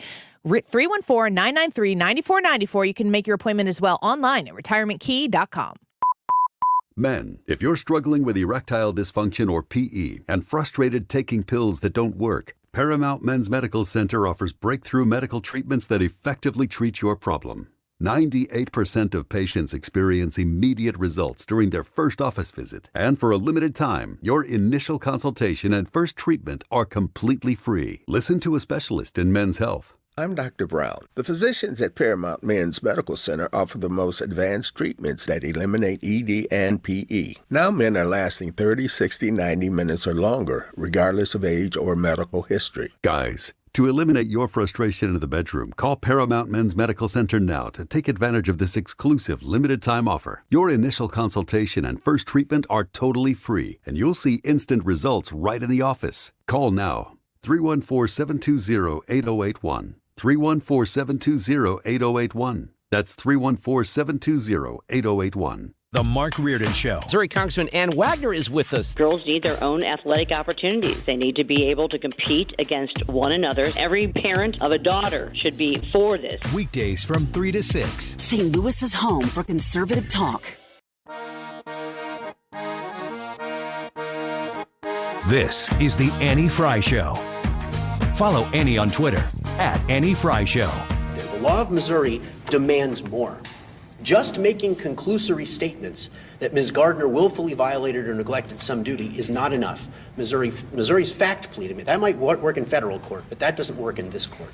This is an attack on the democratic process by someone who was never elected. And if Mr. Bailey doesn't like the job Ms. Gardner is doing, that's his right. That's his First Amendment, his right under Article 1 of the Missouri Constitution, and he can support a different candidate at the next election and hope the people of St. Louis agree with him. But the law of Missouri doesn't allow him to do what he's trying to do here and use this court to oust Ms. Gardner for stuff that he disagrees with. So there you have the attorney for Kim Gardner really kind of attacking the Missouri Attorney General, Andrew Bailey, and saying he's not even qualified to do what he is doing, in his words, because he wasn't elected, he was appointed. But I would imagine that the position of Attorney General does come with some responsibilities, and those muscles seem to be flexed here in this case against Kim Gardner. We welcome the Missouri Attorney General, Andrew Bailey, onto the Annie Frey Show. Thank you so much for being here. We appreciate your time. Hey, thanks for having me. How do you respond to those? That is a common, they're just trying to discredit you and your position, from the moment you walk into a courtroom, saying you weren't elected. What kind of response do you have to that type of accusation as to why you should just... Well, the attorney's a lot like his client. Both of them want to blame everybody else and ignore the law. And when you think about what Kim Gardner has done in her job, and she was reelected the second time with a very, very large majority, is she doing the job that the people elected her to do? And if she isn't, whose responsibility is it on behalf of the people of the state of Missouri to ensure that that the people in her circuit are being watched over and protected from crime that is rampant on the streets? Well, that's absolutely right. Look, she has statutory responsibility to ensure that all of the cases, the criminal cases in the city of St. Louis are prosecuted, and she's personally responsible for the conduct of her office under Section 56.450. But the Quo Warranto statute gives the state a check and balance, and it gives specifically the Attorney General's office authority to remove her if she's not fulfilling her statutory obligations, which is exactly what's happening here. And there's a couple other numbers I want to point to. 96% over the past 2 years, 96% of reported crimes do not result in criminal charges in the city of St. Louis. 96%. If that's not her unlawfully refusing to do her job, I don't know what is. And it has nothing to do with politics. The data speaks for itself. It has to do with her refusal to do her job, and so we're going to hold her accountable. So we're speaking with the Attorney General for the state of Missouri. The initial thing that Kim Gardner's attorneys wanted to do was get the whole thing thrown out. And from what we understand from Kevin Killeen over at KMOX, who's been updating us on this story, his response was, you should proceed as if this is going to proceed, that this isn't going to be thrown out. How do you feel about the strength of your case so far against Kim Gardner and how it's been handled so far in court? Well, so far, so good. We've got a trial date. There is a date with destiny. There is a day of reckoning coming on September 25th. And so we are full speed ahead. We're going to continue to push forward. We had enough evidence to file the pleading in the initial instance. Since we filed the initial pleading, so many additional witnesses came forward and so many tens of thousands of documents were uncovered that it caused us to file an amended petition consisting of 121 pages of additional facts, evidence, and allegations. And we haven't even started formal discovery with her office yet. So, look, the case is going to keep moving forward. And in the meantime, think of what's happened. She's lost more attorneys who have come out and publicly said that she's got integrity problems and is mismanaging the office.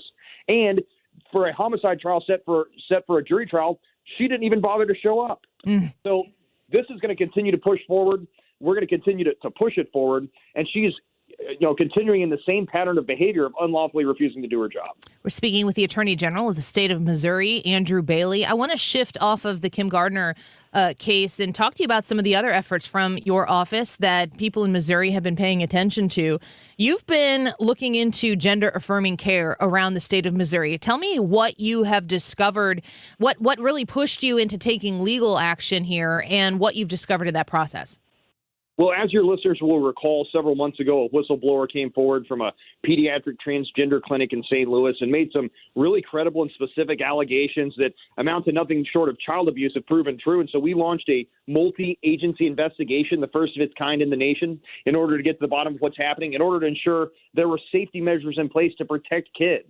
We called on a moratorium to the administration of cross-sex hormones and puberty blockers and referrals for surgeries until such time as we could make sure that parents understood what they were getting their kids into. And the clinic refused the moratorium on the grounds that they were the only clinic that offered this kind of care in the state of Missouri. Well, subsequent investigation revealed that's not true. Wow. There's a shadowy and clandestine network of these kids' transgender clinics operating across the state, and it caused us to evaluate the situation as an emergency and take emergency action. And so we instituted an emergency rule that puts safeguards in place. We are saying that there has to be a provision of mental health services for kids who come in with gender dysphoria, or for all patients who come in with gender dysphoria. We're saying that providers have to explain to patients that these are experimental drugs, and the important number to focus on here is 0. There are 0 clinical trials or FDA approvals for cross-sex hormones and puberty blockers for the treatment of gender dysphoria. And so these are experimental procedures, experimental drugs, and patients need to know that. We are trying to protect patients from this dangerous social experimentation masquerading as medicine. So we're speaking with Andrew Bailey here, the Attorney General for the state of Missouri. You use the word clandestine. And when I think about what you are pushing back against and trying to root out the truth of what is taking place in the state of Missouri, and then we understand that a lot of this is kind of in the process of working under the veil of secrecy, that makes me as a mom, that makes me kind of panic. Why is everything about this so secretive? Well, that's because they don't want you to track the adverse outcomes. That's one of the problems that was identified by the whistleblowers. These clinics don't want to have to track adverse outcomes or explain to patients that in European countries far to the left of America culturally, they've curtailed these procedures because they realize the risks outweigh the benefits. But look at the hate mongering that's going on. I mean, look at the fact that the Democratic Socialists of America are targeting me personally. And they're ignoring the fact that this is about protecting kids and protecting patients. Why don't they want the patients to have the information necessary before making serious, long-term, deleterious health decisions? Why are they trying to block patients from mental health treatments? I mean, the radical left agenda here is putting kids and other patients at risk, and we're going to stand up and fight back. Well, I love that you are making this a priority for your office there as the Attorney General. The New York Post is covering this because what you're doing here is national news.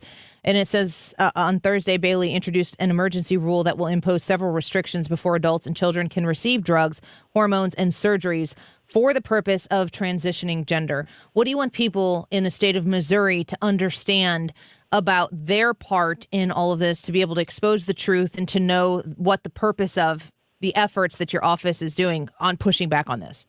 These rules restrict providers and put certain safeguards in place for providers to ensure that the providers are actually providing health care and not a woke left-wing social experimentation. These providers need to be telling the patients about the negative risks, the negative outcomes. They need to be tracking adverse outcomes, and they got to make sure that they're supplying or at least offering mental health services to mental health patients instead of jumping the gun to dangerous and experimental drugs and irreversible surgeries. We're fighting to protect patients and protect children in the state of Missouri.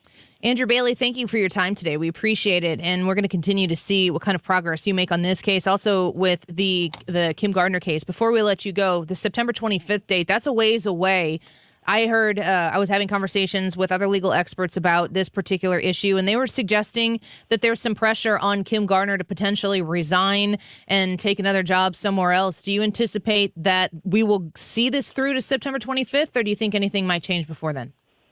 Well, hopefully she sees the light of day and resigns. That then we can restore the rule of law and find justice for victims of the city of St. Louis. That's the quickest solution to the problem in St. Louis, is for her to step aside and for us to restore the rule of law and find justice for victims. Thank you, Attorney General for the state of Missouri, Andrew Bailey. We appreciate your time. We look forward to having you back soon. Thanks. Can't wait to talk again. All right. Sounds great. Appreciate it. I am fascinated by this situation here in the city of St. Louis because it's going to have implications on a broader national scale. But the drama that could ensue should she be removed and somebody who's actually going to do the job be put in there, I mean, it's the most dramatic effect that you could provide St. Louis is to restore law and order. You know, we've talked before, Brad, about if you were mayor of St. Louis, what's the first thing you would do? And to me, it's police everywhere. Yeah. Just the presence of police in a positive, impactful way that says, if you're in St. Louis, we have laws, you'll be required to abide by them. Mm-hmm. And the presence of police is the best way to do that. Yeah, it restores the city. When people feel safe, people come back downtown. And when people come back downtown, dollars come with them. And then that helps get people and lift people out of poverty. Is there anything in place right now that's encouraging more people? I mean, I see every time I see somebody who opens a business in downtown St. Louis, I'm like, oh, man, I hope you succeed. Yeah. I don't know if there's anything in place. As a businessman, I wouldn't open a business in downtown St. Louis. I just wouldn't. Would I want to? Yeah, downtown St. Louis is really cool, but it's also really not safe. If you had a law and order person, become the mayor or, be in a position to really impact the safety and security of downtown, the amount of real estate sitting here waiting to be snatched up and the boom that could take place, and once you start getting businesses in here and once you start getting people to come back downtown and you get that tax revenue, then you can expand. I mean, it is a domino effect that right now you have to ask yourself, for what? We have a mayor who is investing her time and efforts into establishing reparation payments. You have a circuit attorney who is not showing up for murder cases. Murder. What is worse than that? It's unthinkable. There's nowhere right now in the city where you could say they really care about your safety and security. They care about some things deeply and passionately. Look at Cori Bush. She emanates the same things in Washington, D.C. in her representation of St. Louis City and her congressional district here that the leaders here emanate. I would love the opportunity to in partnership with the mayor, what is something that Tashara Jones and I can agree on? What is something we could come together on and work on together that would benefit the city? There has to be something, right? There has to be. I don't know what that is off the top of my head, but there's got to be something. I would do it. I would work with her. I don't have, the biggest bat to swing here in the city by all means, but I would talk to Tashara Jones and say, look at me, look at what I do. If you look at me or if you look at my audience as the enemy, if our audience were to help you, what would that look like to you? Would that be a thought that she would consider? Is there something that she could, because she could play a political card back and tell me all the different ways that I need to think and from an ideological standpoint, all the different things I need to be. But I'm me. my beliefs and my perspectives are my own. Nobody pre-programs them into me. Is there anywhere that we can come together and leave a positive imprint, even if it's just for an afternoon in St. Louis? Leave a positive imprint. I'm curious. I don't think many people ask those questions. Tashara Jones isn't my enemy. Her success in making this city safer, when my children's mother comes here 5 days a week, I need to come home to them. I need to feel safe. I just saw yesterday on my Facebook memories, yesterday was the 11-year anniversary of me being carjacked downtown. Well, it would have been 2012. Yeah, 11 years. Because I was pregnant with my daughter, like 6.5 months pregnant with my daughter, when I was carjacked downtown St. Louis at about 4:15 in the afternoon, broad daylight, and a day game for the St. Louis Cardinals. Games lasted a lot longer back then. And there were people everywhere. People all over the place. I was at an unmanned gas station right by the last exit to get onto the Poplar Street Bridge to go into Illinois. Stole my car right from my hands. City has not gotten safer since then. And when the investigators were working my case, they told me that they chased the car 3 or 4 times, but the speeds got too fast that they couldn't chase it. It wasn't safe to continue to chase it. And my case was not a priority because crime was so bad in St. Louis at that time that, it's not that they didn't want to help me, but the backlog of actual violent crimes that were taking place in the city just out-prioritized mine. I got my car back 2 days before the insurance was going to count it as a total loss with bullet holes in it, shell casings in it, which means it was shot at and shot from, and bullets lodged in the vehicle. About a half a dozen other car keys from other vehicles that they had stolen. And it wasn't a priority because they were just too backlogged with other crime. And it's gotten way worse. Something's got to give. Something somewhere has to be redirected so that our efforts are working towards a common goal and understanding that law and order counts. Law and order matters for everybody, of all walks of life, of every economic stature, of every race, religion, gender. Law and order matters for everybody. I wish we could come together on that issue alone.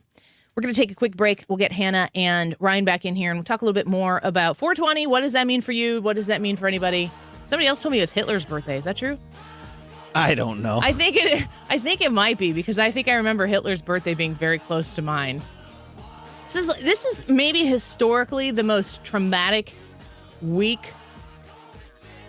The events that have taken place, I'll highlight some of them in the 2 o'clock hour because it's pretty shocking. Stick around. More Annie Frey Show in a minute. Caught up in this world. I've wasted time, This is the Annie Frey Show. I was born without this fear. Follow Annie on Twitter at Annie Frey Show. I need to fight. I need to lose myself tonight.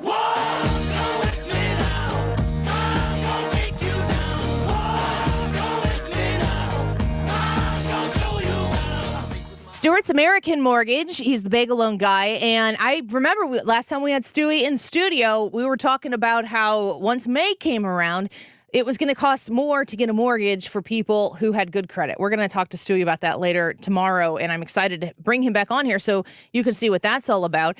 When you want to be working with the person who's in the know, if you want to be working with somebody who can get the job done fast and secure you that mortgage right away, I'm talking about a less than 15-day close with the bagel loan, which is called the bagel loan because a bagel looks like a zero. That's to remind you you're going to pay zero in closing costs that every other lender out there is going to charge you for. When you partner with Stewie at Stewart's American Mortgage, you're going to get the best deal out there. Those low rates that the lowest rates at least that are accessible, he can help you access those and you save on paying no closing costs. Call or text Stewie at 314-324-4440. That's 314-324-4440 and talk to him about the bagel loan today. Tell him Annie sent you. You can Google the bagel loan and MLS number 226715. Hi, this is Terry Hall, host of the popular radio show for veterans, Vet Time in America. Sundays at 12 noon on 97.1 FM Talk. Our show is all about veterans. We talk with experts. We help you get benefits. how to get more and what to do if you're not getting what you deserve. Tune in on Sunday at noon. Join the conversation. We take calls. That time in America. Tune in this Sunday at noon on 97.1 FM Talk. If you're considering an annuity as part of your retirement plan, we need to talk. Hi, I'm Bob Stockdale, Senior Vice President Investments with the ClearPath Wealth Management Group at Stifel and host of On the Money, Saturday mornings at 11 on 97.1 FM Talk. Annuities can be a useful tool for some retirement investors, but not all annuities are created equal. Every week, we meet clients who own complex annuities that don't suit their needs and, in some cases, actively undermine their retirement plan. Before you purchase an annuity, get a second opinion from the ClearPath Wealth Management Group at Stifel. Requesting a consultation is free of charge. To request a free consultation, contact us at clearpathinvesting.com. That's clearpathinvesting.com, or call us at 636-695-2650. That's clearpathinvesting.com or 636-695-2650. Stifel Nicholas & Company Incorporated, member NYSE and SIPC. This is a special alert to all Americans who own a vehicle with less than 200,000 miles with an auto warranty about to expire or with no warranty coverage at all. Due to a decline in the economy, CarShield is announcing a low-cost month-to-month vehicle protection plan that is now available to the public to save any driver out-of-pocket expenses on future auto repairs. Call now to find out how you can pay almost nothing for covered auto repairs. Yes, you heard that correctly. Pay almost nothing for covered auto repairs. An open phone line has been established for all drivers to call for a free quick quote. Call 800-652-5241 now. Drivers who are covered will not have to pay for covered repairs again. This protection plan is at an all-time low. Additionally, drivers who activate this vehicle protection today will also receive free roadside assistance, free towing, and car rental options at no additional cost. Call us for your free quick quote today. 800-652-5241. That's 800-652-5241. What do you have to lose? Call 800-652-5241. Again, 800-652-5241. Hi, my name is Martin Winslow, founder and president of Bethlehem Christian Academy. Join us on our mission to be the hands and feet of Jesus and reach the nations with the gospel. Support BCA's ministry in transforming lives by feeding and educating poor and orphan children in some of the poorest places in Africa and South Asia. BCA's ministry not only provides physical bread to these hungry children, but also spiritual bread through the Word of God. Here's how you can help. For just $36 a month, you can offer these kids hope of a better future, but more importantly, give them the opportunity to learn about Christ. You can also join us on a mission trip to one of our several school locations overseas and meet the child you sponsor. To find out more about how you can get involved with BCA's ministry, please visit bcaministries.com.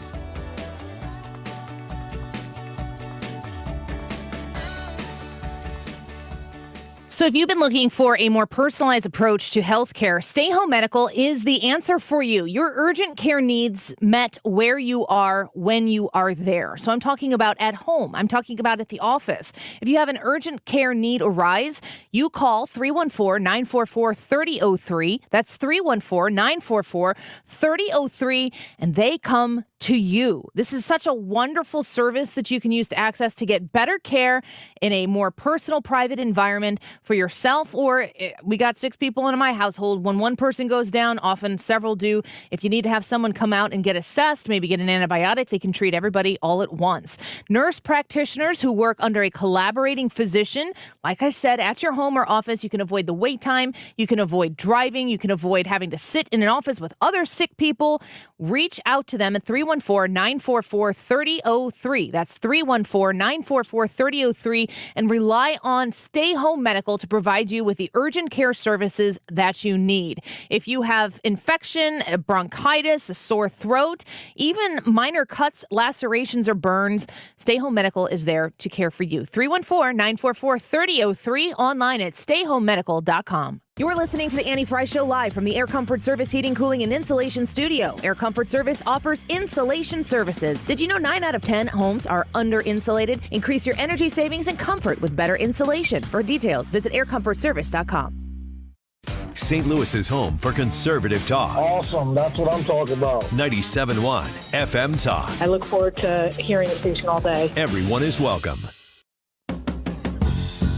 Some people call me the space cowboy. Yeah. Some call me the gangster of love. Some people call me Maurice. 'Cause I speak of the pompatus of love. People talk about me, baby. Say I'm doing you wrong, doing you wrong.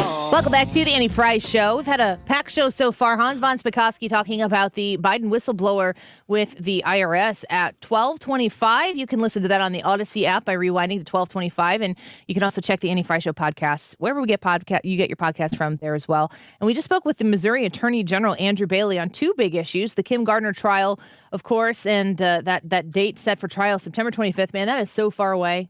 April, that's 5 months away. So will something happen between now and then? It's just like the Dominion lawsuit with Fox News. People are, all up in arms. April 18th was going to be the time where they were going to go to court, and then they settle, and then it's just gone. Mm-hmm. So there's not going to be a settlement in the Kim Gardner trial. But if she got some cushy, sweet landing spot somewhere, she might be gone, and then she could run again. Isn't that something? It's 4:20 today, which means a lot to some people and maybe not so much to others. But we've been talking about the implementation of legalization of marijuana, and it's kind of an interesting conversation. I would say nobody in here is a high user of marijuana. Yeah? I agree. That's fair. That is correct. Should we ask the engineer who's standing in the corner right now? Very quietly and mysteriously, in case my microphone cuts out like it did when we were speaking with the Attorney General before. I have said I have never partaken in marijuana usage of any kind. I have friends who rely on it for anxiety relief and for help with sleep when they previously used prescription medication. Now they use marijuana. They swear by it. And my mind is pretty open about it. I don't really have a set position on it. I don't have a need for it per se. And I researched the legalization of marijuana and compare it to the fact that alcohol is legal. And I just have a very difficult time looking at the merits of alcohol comparing to the merits of marijuana and saying that alcohol should be legal and marijuana shouldn't.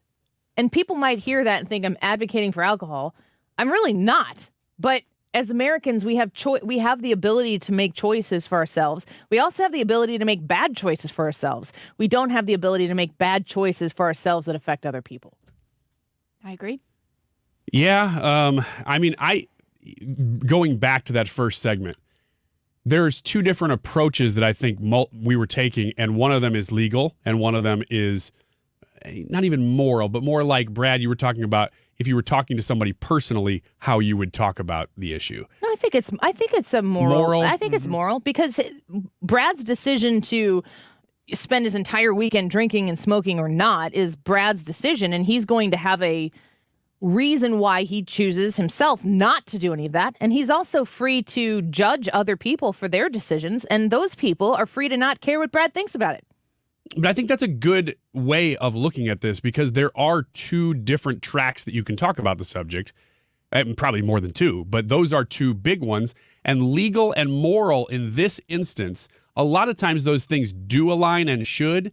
In this instance, it doesn't really. It doesn't as much, or certainly the way that we're talking about it, it doesn't. Yeah, and to Annie's point there, I think that there's something important to know is like you really shouldn't only have intervention whenever it starts affecting other people. So like if you legalize it and all of a sudden you find out that there is just an absurd amount of car crashes and it all relates back to, driving under the influence, then maybe you need to re-examine the law. And the idea is, does this hurt somebody else? And that's always the question. Well, if it doesn't hurt anybody, what does it matter? And it's like, well, we don't really know because we haven't legalized it yet. We've got speculation and thoughts and stuff like that, but we don't really know. Or it hasn't been legal long enough to know. For us to understand the full effects of it, and it's like that with a lot of things. But also like with the moral thing and the judging people on whether or not they do it and all that other stuff, I think that's part of the cloth of America is the ability, whether it's legal or not, to be able to talk to people and persuade them and say, hey, I don't think this is best for you. And it have nothing to do with the legality. Do you find it your obligation to go into somebody else's life and say, you shouldn't be doing this. This isn't good for you? It depends on what it is that they're doing. But in this situation, no. But if they bring it to me and they ask me, I'm going to tell them how I feel about it. Big difference there. When they come to you and you respond with your honest opinion, which is what we were talking about in the first segment, which is what like the woke religion cult will do, is all they're doing is coming up in your face. Like you turn the corner at the grocery store and they're there asking you to, how do you feel about transgender athletes and girls sports? And you have to say the right thing, otherwise you're canceled. That somebody said in the chat, are we still taking a shot every time we use the word woke? And we are. So the woke culture, in their woke ways, want to make sure that you respond in the woke-approved. Yeah. Woke. That you have to you're constantly being tested, only so that they know that as a conservative-minded person, eventually you'll fail. They hope that when you fail, it's as public as it can possibly be, and then they can cancel you. And there's one less conservative voice out there. And for every person who speaks out publicly with conservative ideals about how they view things, they scare 10 more people into never saying anything at all. And therefore, that woke cult religious worshipping type of mentality becomes more powerful and strong than it really is, because they can successfully shut people down who do speak on the issue and silence other people from ever speaking on the issue. It really is interesting how woke, how much that woke religious cult, it reflects the caricature that they paint of religious people in general. It's the most hateful, bigoted mindset that exists in modern culture today. There is only one way you can be, and they get to determine what it is, and they get to change and move the goalposts whenever they want. That is bigoted in every which way. And that's why I said at the beginning of the show, people are turned off by this.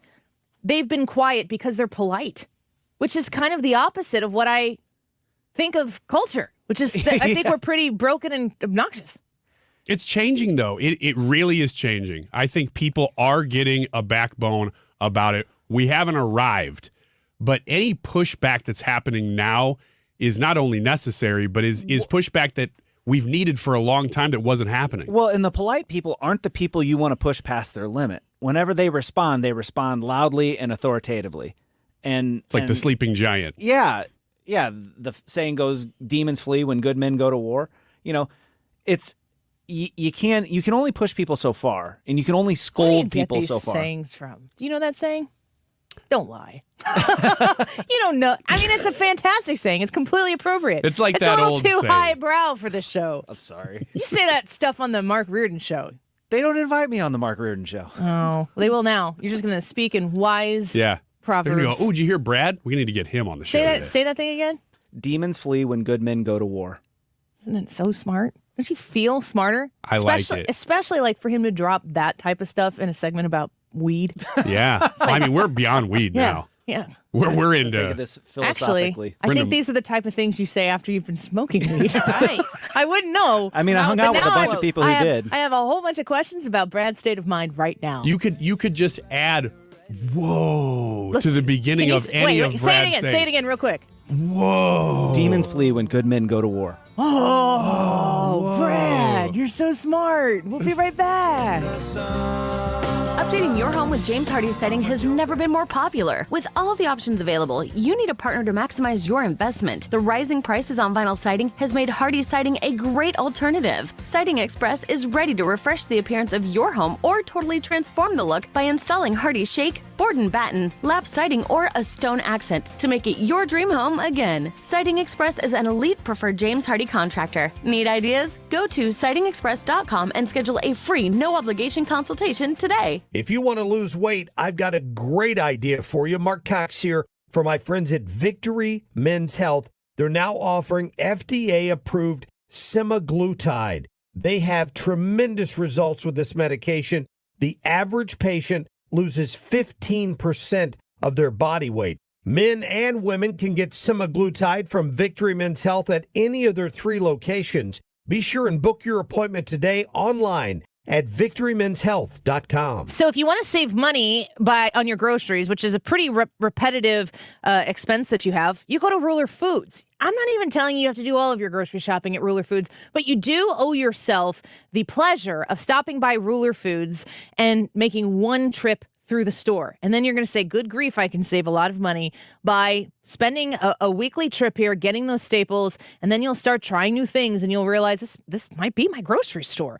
RulerFoods.com is where you go. You put in your zip code there and you find the Ruler Foods that's most conveniently located to you. And you might not realize how many Ruler Foods are in the bi-state region.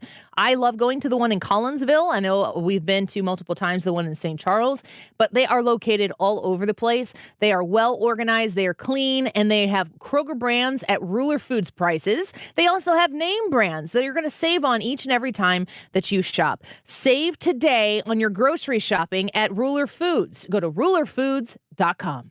If you like to work with a local company that gives back to the community, Window World is the preferred window of your St. Louis Blues. Mark Cox here from my friends out at Window World. What a great product. A lifetime warranty. It covers all the parts, the glass breakage, the labor. You've heard me say that before. And they've been around for over 20 years. They have improved the look and the efficiency of over 70,000 homes in the greater St. Louis area. They have the Good Housekeeping seal of approval. That's hard to get, right? And that's important. They're ranked number one in the number of windows sold in the country by Qualified Remodeler magazine. Call them for a free estimate. Let them show you why they say simply the best for less. New doors, new windows. With Window World, they're now offering 18 months, same as cash financing with approved credit. 314-993-1800. That's 314-993-1800. Or you can go online anytime to windowworld.com. KFTK FM Florissant. From the Under Law Injury Lawyers, GetJim.com studio. 97.1 FM Talk. Always live on the free Odyssey app. He's playing games. I'm Lisa Brady, Fox News. That's the White House take on the House Speaker's proposal to raise the nation's debt limit while cutting spending. Not only would the Speaker's proposal cut funding for our veterans, it would repeal the Inflation Reduction Act's investment in manufacturing in clean energy, investments that have created 100,000 manufacturing jobs. White House spokeswoman Karine Jean-Pierre calls the proposal a stunt aligned with the MAGA wing of the Republican Party. House Speaker Kevin McCarthy calls the nation's debt a ticking time bomb, faulting the president for refusing to negotiate. President Biden wants the debt limit addressed first with no strings attached. The White House declining to answer questions about an IRS whistleblower in the Hunter Biden probe. Attorney Mark Lytle says his client has information of, quote, preferential treatment and politics about an ongoing and sensitive investigation of a high-profile controversial subject. A source familiar tells Fox it is the Hunter Biden criminal probe. Lytle says the disclosures contradict sworn testimony to Congress by a senior political appointee. A White House spokesman told Fox Digital that President Biden has upheld his commitment to ensure the investigation is, quote, free from any political interference. Fox's Mike Emanuel. Today, the White House referring questions to the Justice Department. The White House says there's no decision on evacuating U.S. embassy staffers in Sudan, where fighting between rival generals has raged for days. They are all not still co-located, so the State Department is still, the embassy there is still trying to get them all co-located together for their own safety. They are still sheltering in place where they are. National Security Council spokesman John Kirby says the Pentagon is moving to pre-position forces nearby for contingency purposes. Deadly tornadoes in Oklahoma. The McLean County Sheriff's Office confirming 3 people killed and extensive damage from yesterday's storms. Rescue crews still conducting searches today. America is listening to Fox News. Do bank closures, inflation rate hikes, and the roller coaster of the market frighten you as much as it does me? You need to call Oxford Gold. Securing your IRA or 401k with real gold and silver is a portfolio protection plan, and Oxford Gold has made it as easy as 1, 2, 3. One app, one call, and you pick the precious metals. That's it. You now own real precious metals. Call Oxford Gold today and learn more about the 1, 2, 3 protection plan at 833-404-GOLD. That's 833-404-GOLD. There are more identity threats than you realize. Even if you monitor your credit, only a little personal info needs to leak out, like your social security number or password. For you to become a victim. LifeLock alerts you to threats you could miss. If your identity is stolen, a dedicated U.S.-based restoration specialist will work to fix it. No one can prevent all identity theft or monitor all transactions, but everyone can save up to 25% off their first year with promo code NEWS. Go to LifeLock.com. Air Comfort Service, heating, cooling, and insulation, weather. The atmosphere is going to be rocking and rolling as we go through the afternoon with thunderstorms around 78 for the high. Main features will be quick, heavy downpours of rain, street flooding, lightning, and a 20-degree drop in temperature. And then for some of us, there'll be hail, some damaging winds of 60-plus miles per hour, and some small spin-up tornadoes. Most of the action will be out of the picture by 9 o'clock tonight. This is 97.1 FM Talk Chief Meteorologist Dave Murray. Rhino Shield is far superior to even the best traditional exterior house paint. Rhino Shield is 8 to 10 times thicker than paint and comes with a 25-year transferable warranty. Rhino Shield is the only ceramic coating company that has been chosen by Disney, This Old House, and 3 times on HGTV's Curb Appeal, where every episode is concentrated on unpainted brick, bonds and seals to stucco, wood, hardy, block, color lock, masonite, and more. No better product for those steel aluminum-sided homes that have become, chalky and tired looking. We coat sloped and flat roofs to extend their lives too. After 15 years, we've got a great reputation and a superior product. As long as it's affordable, why wouldn't you do it? Before you make the costly mistake of painting with traditional paint, you'd be best served to call Rhino Shield today. We are the experts and our evaluations are free. 877-25-RHINO or 877-25rhino.com. Tell them, ladies. No paint, don't Rhino. Go Rhino Shield. Never paint your house again. Rhino Shield. Let's talk about building your home on the Illinois side of the river. Yes, people want to do that. And when they do, they want the very best. They want C.A. Jones. This is a really, really great and honestly affordable way to get the home of your dreams. Many people in Illinois from a very broad region have been relying on C.A. Jones to build that dream home. You get to look at the different layouts that they have on their website at cajonesinc.com, and you can customize those layouts to you as well. I just absolutely love walking into their Fairview Heights location, and they have, mock kitchens up and dining areas, and you get to look at the different finishes that you can choose, and these are stunning homes. I have walked through multiple C.A. Jones homes of various sizes. They are gorgeous. They are beautiful, and each one is unique to the buyer. If you were thinking about building a home right now in Illinois, go with the best. C.A. Jones, they invest in the communities that they build in. They have very great opportunities for veterans, active duty, and first responders, specials on new homes, solar, and remodels. Go online and find out more at cajonesinc.com. If you own a home in St. Louis and you want to sell it as is, without any inspections or the need to make any repairs, call Chris Buys Homes, stlouis.com at 314-782-8000 and get your cash offer without any obligation, commissions, banks, or headaches. Chris buys vacant homes, inherited homes, fixer-uppers, beautiful homes, even the tenant who won't pay the rent apartment. Google us. Chris Buys Homes in St. Louis, and check out our best reviews from satisfied customers. When you sell to Chris, you decide when you want to move, according to your schedule and your terms. Go to our website, chrisbuyshomes.stlouis.com, or call Chris at 314-782-8000. That's 314-782-8000, and get the offer you've been waiting for. 314-782-8000. Mark Cox here. If you're nearing retirement or already retired, call my friends Thomas Helbig and Bob Kershaw with the Retirement Advisory Group. They'll show you how to link to the market without the risk. They're the official financial advisors of my show. Go online to retirementkey.com. The choice of a lawyer is an important decision and should not be based solely on advertisements. At Underlaw, we're looking for brave clients who've been injured and are ready to stand beside us in our fight to improve the safety of our community. Call Underlaw Personal Injury Lawyers at 314 or 618-9 million. If you're experiencing a spring hiring rush, then you need Indeed. Their powerful all-in-one hiring platform makes it easy to attract, interview, and hire candidates all in one place. Want to find your next great hire? Visit Indeed.com/credit. Critical thinking in critical times. This is St. Louis's home for conservative talk. 97.1 FM Talk. Everyone is welcome. That is exactly what I needed to hear. Thank God someone here knows what they're talking about. That's us. That's right. Gotta love this American ride. Right? You need to take the time and get the full picture.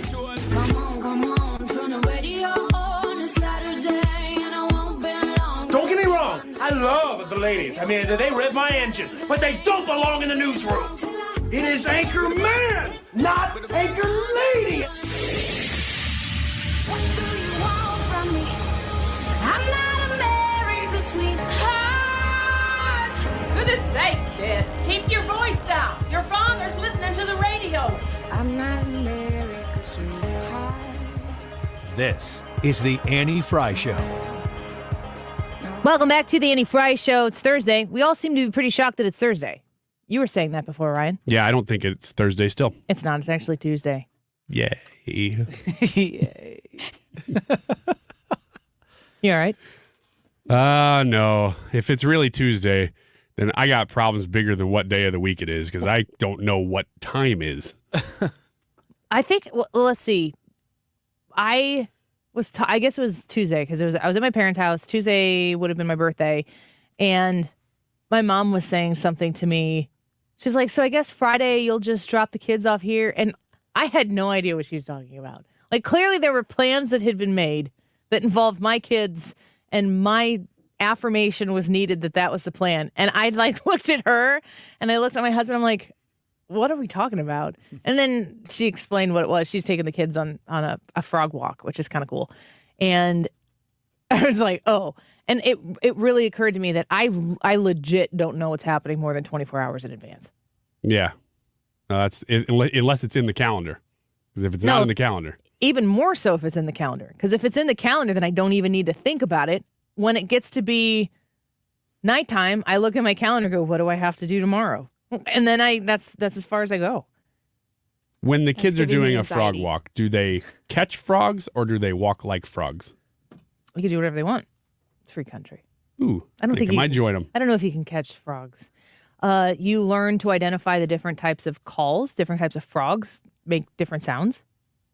Oh. And you go out and you go into an area that is, I think that it's, I can't remember exactly. Let me pull up the email. So you walk around and it's a you nature just thing. listen. You go, hark. I think I hear a bullfrog. This is kind of, Ryan, you were in the industry and maybe you can answer this. Yeah, but I was in the industry. heard that the whole ribbit, Trash industry? Yeah. Garbage? No, not the that whole frog's ribbit. That was after TV, came before radio. Came from movies because and I get paid for it. Wiggins the garbage man. This whole the sound that everybody associates with frogs came from movies, but that frog is really only the only frog that makes that sound Budweiser? is native to Southern California. Ooh, yeah. And so because he's saying things that are too smart and they're over our head again. Let's all do it together. I read this on the internet somewhere. All that is necessary for evil to triumph is for good men to do nothing. Oh, I know that one. Oh. Did you watch Charlie the Unicorn yet? No, what the heck is Charlie and the Unicorn? Charlie the Unicorn. Charlie the Unicorn. Do you it's know not Charlie Charlie the Unicorn and is? the Chocolate I know Factory. Charlie bit my finger, but that's about that it. was another one. When I was pregnant with my son, first kid, there's so many stories that need to be told to tell the story. I will sum up. Jared did not want to know the gender of the baby. He thought it was important to find out when the baby arrived, which was crap. Let the child decide the gender. Yeah. That's what Jared This is a show for the books for Mr. Fry. He's getting lots of texts today. He was super high. We think. I mean, he was eating a lot of gummy bears, but I do that too. Maybe there's nothing in them. In a completely traditional sense, he thought we shouldn't find out what the gender of the baby is. We should just wait until the baby comes out. And I said, no way, no how, because I was miserable. I hate being pregnant. I love having babies. I hate the pregnancies. And they were all awful to go through. And I needed, especially it being my first one and this being a new experience, I needed to get to know this baby that was growing inside of me. And that started at 18 weeks or whatever it is with the ultrasound to find out what the gender is. So we agreed that I would find out what the gender was at that ultrasound and I would not tell him. So that happened. So I knew that Charlie was going to be a boy. I even now talking about this feel like I'm spilling a secret. But everybody knows. He knows now? Everybody knows. Did Charlie decide? He chose wisely. I went to my brother because my brother has my maiden name as his last name, and I wanted to name my son Charles, and my husband and I had agreed on girl names and boy names. And I wanted to talk to my brother to say, if it's a boy and we name him Charlie, my dad, that would be after my dad. If my brother thought, I don't even know if he was dating anybody at the time. I'm like, do you think that when you have a hypothetical wife and you together have a hypothetical son, is there any part of you that's ever thought, like, I'd really like to name him after dad?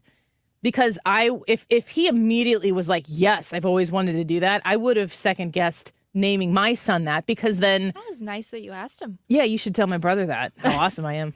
And when I said that to him, he was like, no, you can't name him Charlie. Everyone's going to call him Charlie the Unicorn. And I can't believe it was like the most viral video on YouTube ever up until maybe that was 2009, which YouTube was pretty new then. But in the world of viral videos, Charlie the Unicorn. And since today is 420, you probably have to be high on weed to understand what's going on in that video. But it is when we all go, oh, it reminds me of Charlie the Unicorn, and you know why, right? Mm-hmm. You can hear the for correlation. sure. Yeah. I still don't know what it's about, though. We talked about it. But Charlie, go to Candy Mountain. Yeah, we got to go to Candy Mountain, Charlie. I don't know what this is. And I don't want to spoil the end for you because you won't see it coming. And if you know about Charlie the Unicorn, and the other thing was, as Hannah pointed out, Charlie bit me. Yep, I know that one. That one too. Ouch, Charlie. Ouch, Charlie. That hurts. Oh, that's really good, Annie. Thank you. I'm a quarter Aussie, so I have a little bit of whatever that is. That's not correct. Cookies or biscuits. I know that. They have giant spiders. Is it Vegemite or Vegemoite? Annie. I cannot physically do with my face what you just did. And hopefully Anna is out there listening so that if she makes that a reel, we can fend all of Australia. Yeah, just send that video to Australia. Send me to Australia as a prisoner. If we play our cards right, maybe Chris Hemsworth will come here and straighten you out. That'd be fine. Or Hugh Jackman. Keep going. Or Nicole Kidman. Any of them. I was going to tell you that I made a video. I made this cartoon that literally nobody has ever seen other than my wife. That sounds like a lot you like should that. probably leave it that way. I don't Yeah, know. maybe. If you're making videos for your wife, I don't need to. If I can find it, it's Can you called. start talking in an Australian accent? I want to hear it again. No, I can't do that. You're going to say moit. Moit. Right? Moit. That's not a knife. So bad. Look at how happy he is. Why is he so happy? Are you I'm having a proud? Are pretty you good time. happy? Are you I'm thinking entertained? about my cartoon, which is called Lum Lummies. And it is great for today. I wish I would have known this, that it is about these little creatures that show up in the hour of temptation and try to convince you to not do drugs. And they just go, don't do drugs. And then the person always does drugs because they're creeped out by the Lum Lummies. It's so terrible. I'll find it. And maybe we'll share that someday. Have you shared this with other people and they refuse to watch it and that's why no one's seen it? Or? No, I was doing it when I had nothing to do, and I finished it and never showed it to anybody. If only you had a YouTube page that you could put these things. I gotta find it now. What are you suggesting here? Yeah, what do you suggest? I don't know. I'm suggesting Ryan put I'm that on working his YouTube. to gain followers on our social media account. He's got a YouTube page, and it's a video of a squirrel. Oh yeah, that was one of the first videos that YouTube ever had, apparently, because we uploaded that in 2007, and it's still there. It's called "Squirrel Eats a Cracker" to Huey Lewis in the News. I'm surprised. I'm surprised that you didn't get a strike for that. Yeah, no, we uploaded. It's just the power of love, I think, that's playing, and it's a squirrel eating a cracker in a circle. I love it. Yesterday, you were motorboating McDonald's triple cheeseburgers. I got some messages about that. Sextuple cheeseburgers. Yeah, it wasn't just triples. My cousin emailed me. What did he emailed you? Well, what? He Facebook messaged I was me. gonna, yeah. Not, I was gonna not say, email. What kind of old people are you talking to? I'm calling out my parents now. Dad, I'm talking about you. I will check my email, like the email I've had for 25 years. And like 5 weeks ago to be like, anybody want to go to Zapatas? Like, he's changed his ways a little bit. Yeah, my cousin is on my mom's side, so he sent me this. He goes, motorboating a triple is a disgrace to the entire Zamboni family, sir. If you know, you know. Oh, I love it. If you didn't know what that was, go get the podcast. Hannah, cat person or dog person? Dog, 1,000%. Brad? Oh, dog. Ryan? Dog. I'm a dog person. Do any of you like cats? No. I'll tolerate them. I really don't like them. I don't like them. I'm going to tell you the most tragic and important and probably happy ending story about puppy love when we come back and see how you feel about it. Subtle song selection. What's this song really about, Hannah? Hannah. We'll be right back. In a land called Honolulu. This is The Annie Frey Show. Find the podcast, on-demand audio, and more at 971talk.com/Annie. Autumn mist in a land called Honolulu. Together they would travel on a boat with billowed sail. Jackie. All right, enough of that Puff the Magic Dragon stuff. Let's talk about Jen Teskey and RE/MAX Alliance. When you are looking to buy or sell a home on the Illinois side of the river, you want RE/MAX Alliance and you want their best Jen Teskey and the Jen Teskey team. Call or text Jen Teskey at 618-541-1010. That's 618-541-1010. She is dedicated to helping her clients find the home of their dreams. And when the market is up and down and mortgage rates are up and maybe they've come down a little bit, it's just a complicated situation. And you need somebody who is at the forefront of it, that understands what's going on. When you're looking to sell your house and buy a new one, you want to make sure that you have somebody who understands your particular situation, how to set your house up for the best sale at the right amount of time in the right time frame. That's Jen Teskey. She's also certified in divorce real estate. Now, that might sound like something maybe it doesn't have to do with you, but if somebody has gone through the process of having to sell real estate while going through divorce, you want somebody who knows how to do this. Very few people have this certification. People trust Jen Teskey in all of these different circumstances to help sell their home. Like I said, call or text her at 618-541-1010. That's 618-541-1010. Cardinals fans, baseball is back. Down the line! Does it stay fair? You bet!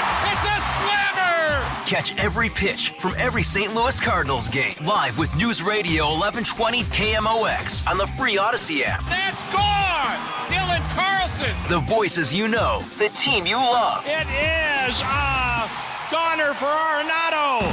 Your St. Louis Cardinals, your Odyssey. Download the free Odyssey app today. Stop everything you're doing right now and ask yourself, are you currently receiving steady paychecks? What about when you're retired? Will you receive a monthly check to cover your expenses and also have some fun? Marvin Mitchell and the team at Compass Retirement Solutions calls this mailbox money. It's a monthly check you'll receive throughout retirement. They don't want you to worry about if the money will show up or how much money you'll receive. The only thing they want you to think about is how to spend it when it arrives. Find out how to get enough money in your mailbox every month when you're retired. Call Marvin Mitchell and the Compass Retirement Solutions team at 314-373-1598 to start working on a plan that can help you create the monthly income you'll need in retirement. Call 314-373-1598 right now and schedule a visit with Compass Retirement Solutions. 314-373-1598. Firm offers insurance services, investments, and services offered through Compass Retirement Group, a registered investment advisory in Missouri and Illinois. Finding great people to hire is like trying to find a needle in a haystack. It's pretty difficult, right?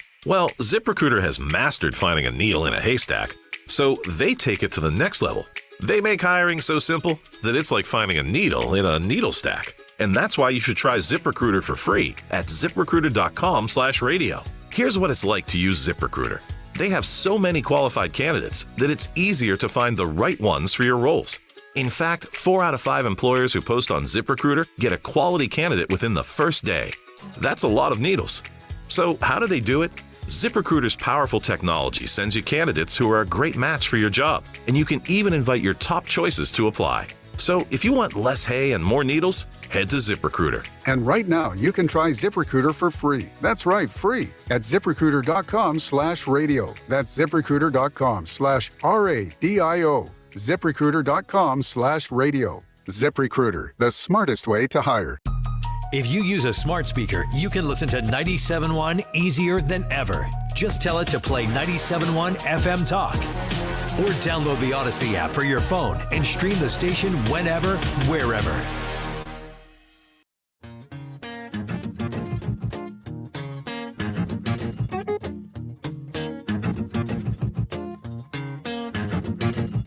Turn the quiet up, turn the noise down, let this old world. This is the Annie Frey Show. I wanna feel it sway. Interact with Annie on Facebook. The Annie Frey Show. Put some feel good in my soul. Drink a little drink, smoke a little smoke. Hannah's really earning her gold star for the day today. That was a song I was proud of. Yeah, that one was good. Little creative swing on it. Trish is in here real quick to do Annie, are you okay? But I got a story I want to do first with you in here. Is that okay? Yeah, of course. Trisha, are you okay with this? Hey, yes. Haha. We established that everybody in here is a dog person. Are you a dog person or a cat person, Trisha? Dog person. Okay. This is from the New York Post. This is hard to even set up. The New York Post reports they thought he was bad to the bone, but he was actually being a good boy. Good boy. He's a good boy. Love that pun. The goodest. A UK man was horrified after discovering that his dog nearly chewed off his toe. Oh. Oh, no. That happens. Uh-huh. Whoops. David Lindsay, 64, quote, he's done me a favor by chewing my toe. Huh. The He didn't like that toe? The Cambridge native's nap was cut short after he heard his wife emit a blood-curdling scream. He said, I was asleep on the couch when my wife walked in and shouted, Dave, the puppy's chewing your toe. Why couldn't he feel it? As it turned out, his 7-month-old puppy gnawed his Tootsie so badly that he'd fractured it and left a nail hanging off like a human chew toy. Oh, God, there's a picture. I didn't scroll that far before. Quote, my puppy had near enough chewed my big toe off. It chewed down to the bone and cracked it. The couple couldn't believe that the so-called man's best friend had treated Lindsay's toe like a Tootsie Pop. Of all the things you could compare it to, they chose Tootsie Pop. A new fear unlocked. This picture is so bad. I can't wait to show it to you guys. Lindsay's wife quickly bandaged the digit before transporting her now stubby hubby to the hospital. The New York Post, where he learned that he had an infection due to the bite. The Brit was forced to remain there for 9 days while doctors administered intravenous antibiotics to stop it from spreading to his bone. Despite the grueling ordeal, the bite turned out to be a blessing in disguise. What? Was there treasure in it? Oh. There was a gold doubloon in there. As it led to a shocking diagnosis. Because of this, I discovered that my foot is completely numb. I can't feel anything. No kidding. Huh. This is a glorious blessing. Explained a patient who suffered from diabetes. I didn't know that was coming. Subsequent CT scans revealed that the Brit had suffered 2 blocked arteries, putting him in danger of requiring a leg amputation due to the lack of blood flow to the region thanks to Harley's respiratory incisions. The stubby hubby had full-on renal failure. Lindsay is currently being assessed for stents, which would open up the arteries and restore circulation to his limbs. In other words, losing a toe paradoxically might have prevented him from losing a leg. Who's a good boy? That dog loves leprosy. Or whatever was going on. I don't remember. He was chewing on that leg. Good dog. Good boy. Good boy. Okay. Does the story read like he found out he couldn't feel his toe because it was being chewed on by a dog? That's what it sounds like. Yeah. And now it's time to play Is Annie Okay With This? All right, everybody. All right, first, let's do this one because it's silly, and that story was silly too. That's a good choice. Thank you very much. Nude bowling is taking place in Pittsburgh this week. Nude bowling? Nude bowling, that is. I'm sorry for what I'm about to say, but Balls Out Bowling is being held in Pittsburgh. Is it only for men? No, it's not. It's being held by the Pittsburgh area naturists. They have some rules, though. No sexual activity, no pictures. like some people still bowl and they like bend all the way over and they throw the ball between their legs. They say just don't do that. No sexual activity, no pictures, but you have to wear bowling shoes. No pictures. You don't want to mess up the lane. Okay, are you guys okay with nude bowling? No. I'd have to see it. I would struggle with the idea that there would be a lot of unnecessary Did you say this gyrations. was a naturist club that's doing this? So wouldn't Ryan have to be? I could just be a casual observer. I think you have to be I think nude you have to go to to a be nudist club. naked to do it. I don't think they just allow anybody fully Would I dressed could I in watch naked and not bowl? Because the problem. Yes, because you don't want to put on bowling shoes. Yeah, I just don't want to bowl. I'm not that good at it. That's fair. Yeah, sure. The nudity part is the part that I'm fine with. I just don't like bowling. All right. People are spending thousands of dollars buying digital Dallas land in the metaverse. I saw this. 'Kay. Please, all I saw was the headline, though. In the metaverse, a world that exists solely online, people are purchasing digital Dallas land by using Next Earth, an Earth-based metaverse that is a complete digital version of the world map. It looks like Google Okay. Maps. People are going So people are like, man, you know where I'd really like to be? Dallas. because it's popular in the real world. But they're buying fake real estate. They're buying fake real estate. Meta state, specifically in the Dallas region because it's popular in the real world. And they're using NTFs, which can be connected to their Web 2 businesses or used to build applications using Next Earth operating systems. It sounds like The Sims to me. I was going to say Sims level, I like this, but the fact that it's like real money, I don't like. And grown-ups. Yeah, Sims level's good. What do you? Deeper is I mean, not. honest question. What do you get out of owning digital fake real estate? It's funny that it's Dallas. I know. It's not just like some paradise location, like Right. Southern California, or Florida, or some like beach location. I don't know the answer to your question. The currency they use, the crypto they use is NXTT. I think it's only good in this Next Earth platform. Next. So it's Next. Uh-huh. It sounds like a big video game to me. But well, if it was part of some sort of alternate reality that people lived and they were getting some sort of enjoyment out of a game, then I would maybe get it. But I don't understand. I really, really genuinely don't understand what people gain from owning fake real estate. it's an investment decision. It's just investment for the future. Yes. Now I understand. Yes. And my question is, are you guys okay with investing in a virtual world? Yeah, No. It's your money. You do what you want with it. I'm not. It's doing scary. Yeah, I'm with Annie. I'm not doing it, but you can. Seems like a waste of money to me. I agree. Okay, speaking of not being comfortable with things, consumers are not comfortable with QR codes. Over 45% of consumers are not comfortable using QR codes to view menus, order, and pay, according to a I new hate that. survey.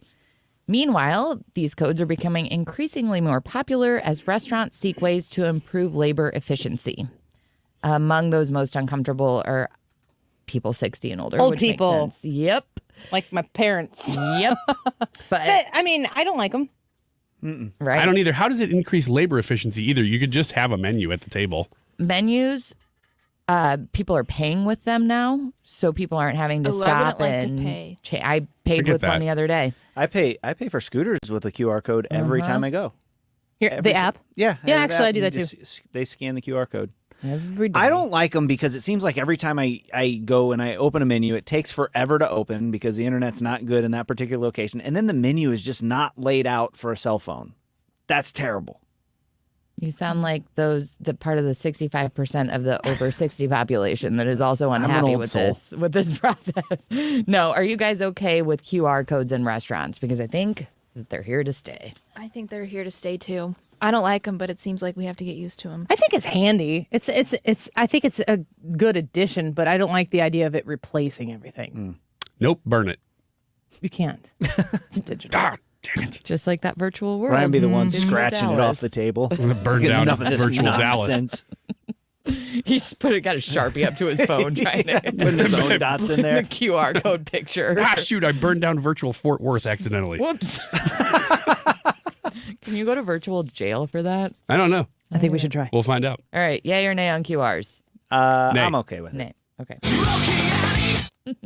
George Santos unveils the Menage Act to limit vaccine mandates. We won't get too far into the vaccine portion of this, but the bill is called Medical Information Nuanced Accountability Judgment Act, and it is named after artist Nicki Minaj. She has expressed disapproval of the COVID-19 vaccine and garnered backlash for it. Annie and crew, are you okay with naming bills after influencers? Who did this? George Santos? Santos. This man is George just... Soros. George Santos. This man is just Potato, trolling potato. at this point, right? Like the whole thing is a joke, right? He's not really I serious, don't know. is he? I don't know. Nikki, of all the people to pick to name legislation My question Did you say is Mickey? Mickey Minaj. Hey, Nikki, you're so fun. Are you okay with naming bills after influencers? We all know that they do the I Love Puppies Act, but are you okay with somebody saying this is the Taylor Swift Act? I just think that whatever it's named is the least appropriate thing to what the bill actually does. Always, every time. Yeah. Yeah. I think it might grab more people's attention to what's in the bill if it has a ridiculous name. They'll be like, oh, Taylor Swift bill, what's in that? And then they might actually read it. Or just vote for it without reading it. Which is kind of what they're doing with everything else. Which is what they want. This is the Inflation Reduction Act. It's the most serious green energy bill we've ever passed. Like, wait a minute. What? Wait? Hold on. I'm not. It doesn't seem like it should be legal. I'll say that. That you could just pick a random name. Like they could literally say, I'm going to name this the Brad Range Act. Brad would have anything. What would the Brad Range Act do? That's a good question. It would be. I got some slams I want to take, but they were just mean. I'm not going to do it. They would be very pastoral and a very good friend. Yeah. Those bills. What a wuss. I know. Take the shot, you coward. Ooh. Oh, I think the bills would be very long-winded. That's what the people are here for. I don't know. I am. What was it? The Pelosi Act? Josh Hawley did a Pelosi Act, and it had to do with like very coincidental investing. I think that's funny. Yeah. I don't know. I don't. Of all the things that I want government to spend their time fixing, I don't really care what they call things. I just wish it was more accurate to what was actually involved in the bill, and not like a "Why did you vote against the puppies are cute" act. Why do you hate Nicki Minaj? Yeah. Here's a debt limit ceiling increase. Let's call it the Bob Barker Act. You know? I mean, they should do that kind of stuff. They do it. All right. The Michigan Senate votes to repeal a law that makes it a crime for unmarried couples to live together. Apparently in Michigan, it has been long been against the law that for unmarried couples to live together, carrying a penalty of up to 1 year in prison. Of course, it's been a long time since they've enforced that, but the Senate on Wednesday voted to repeal the law in a 29-9 vote. So not everybody was on board with it. Those in opposition said it will allow people to cheat on their taxes by claiming others as dependents, while others had moral concerns. Are you all okay with retiring this law that makes it illegal for unmarried couples to live together? Retiring the law. Yeah, get rid of it. So Are we making good it with getting rid officially making it legal for unmarried couples to live together. for people to live together if they want to, yeah. I mean, legally, I don't know why we would be keeping that from happening. I'd say either get rid of the law or enforce it hard. Like we're And talking you know what you door do? to door. You call it the Brad Range Act. Yes. That's where we go. Right there. Yeah, we're talking door to door, like peak March 2020 in China. Jack-booted soldiers, stacking up, kicking the door open, and dragging one of them out. Show me your papers. Are you married? Show me the marriage certificate. It's the Brad Range Act. Legally enforceable only in Michigan. Brad's going to Detroit again. I don't know why. I don't have anything else to say. Just, I don't know what else. making I sure. don't know what's the left. little thing to go. All right. An 8th grade wrestler in Illinois has become the subject of a police investigation after he reportedly broke his opponent's nose after losing a match. The incident happened earlier this month in Oak Park, where the unidentified wrestler had just lost. After he lost, he punched the other kid in the nose and broke his nose. Where was this again? You said Oak Park. Where is that? Oak Park, Illinois. My guess It is is. Chicago. So Chicago suburb. Did you know that? I knew it was in Illinois. I didn't because I'd seen the video. I I didn't saw the realize video that of it, was too. in Illinois, though. Have you seen the video? I have not. No. It is nasty. Gnarly. Oh. Well, it's that, and it's just dirty because, like, it was during a handshake. He goes to offer a handshake, and Yeah. then he just You right see hooks the very kid. end of the match where the kid wins, and then he walks back into the circle in the middle, and then literally reaches his hand out to shake the other kid's hand and say, "Hey, good match," and the guy just busts him right in the face. It is the worst. I hope that kid, every possible consequence that school can bring down that kid, they should do it. It is bad. Do you think that I'd call it the Brad Range Act. Or the Hannah Gibbs Act. Part 2. Yeah. Are you okay with adult assault charges? That's like the police charging him criminally. I'm fine with anything they want to throw at that. How old was he? It's bad. 8th grade. 8th grade? Oh, man. I'm rethinking a little bit, but man. not adult charges for that, but They don't look like 8th graders. I'm No. with Brad on this one. He's an act named after him.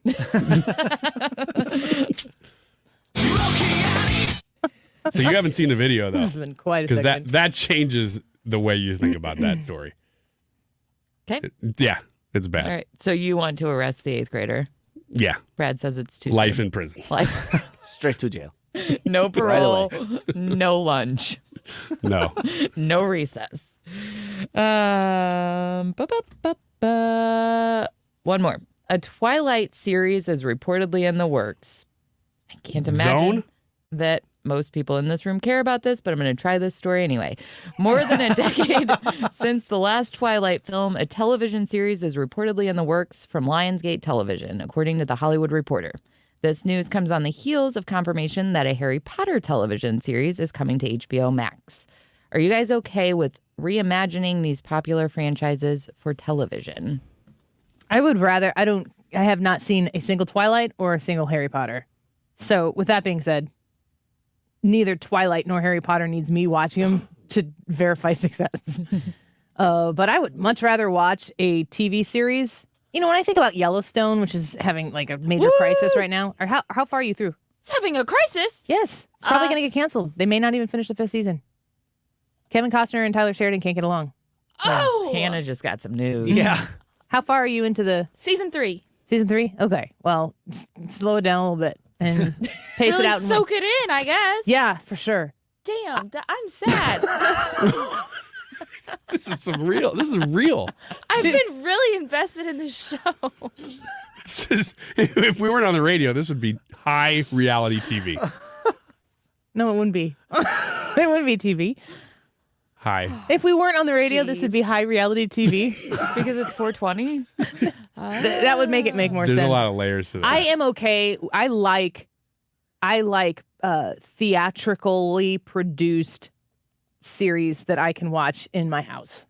Way more than I like a movie. Mm-hmm. I mean, when you watch a episode of Yellowstone or any of these really successful, sound like I said Yellowstoner, which is really appropriate for today.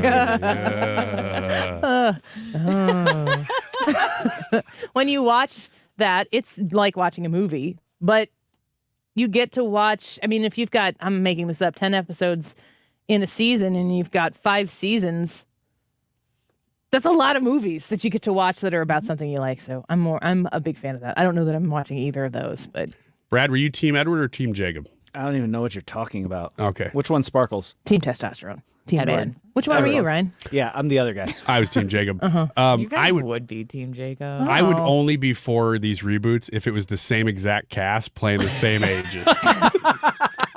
It's just like 20 Ryan years Gosling. later, the Harry Potter. Ryan character comes back Gosling as playing 6 years Ken. old. We did that story the other day, I and heard that. people are age shaming Ryan Gosling because he looks like a creeper. Oh yeah. Well, he's 42 or something, and he looks like he's Blech. 42. Yeah. He's incredibly handsome, but he doesn't look like Ken. Barbie looks like she's, 18, 20 years old, and he looks 42. Does he have 5 o'clock shadow or something going on? He's just got face wrinkles.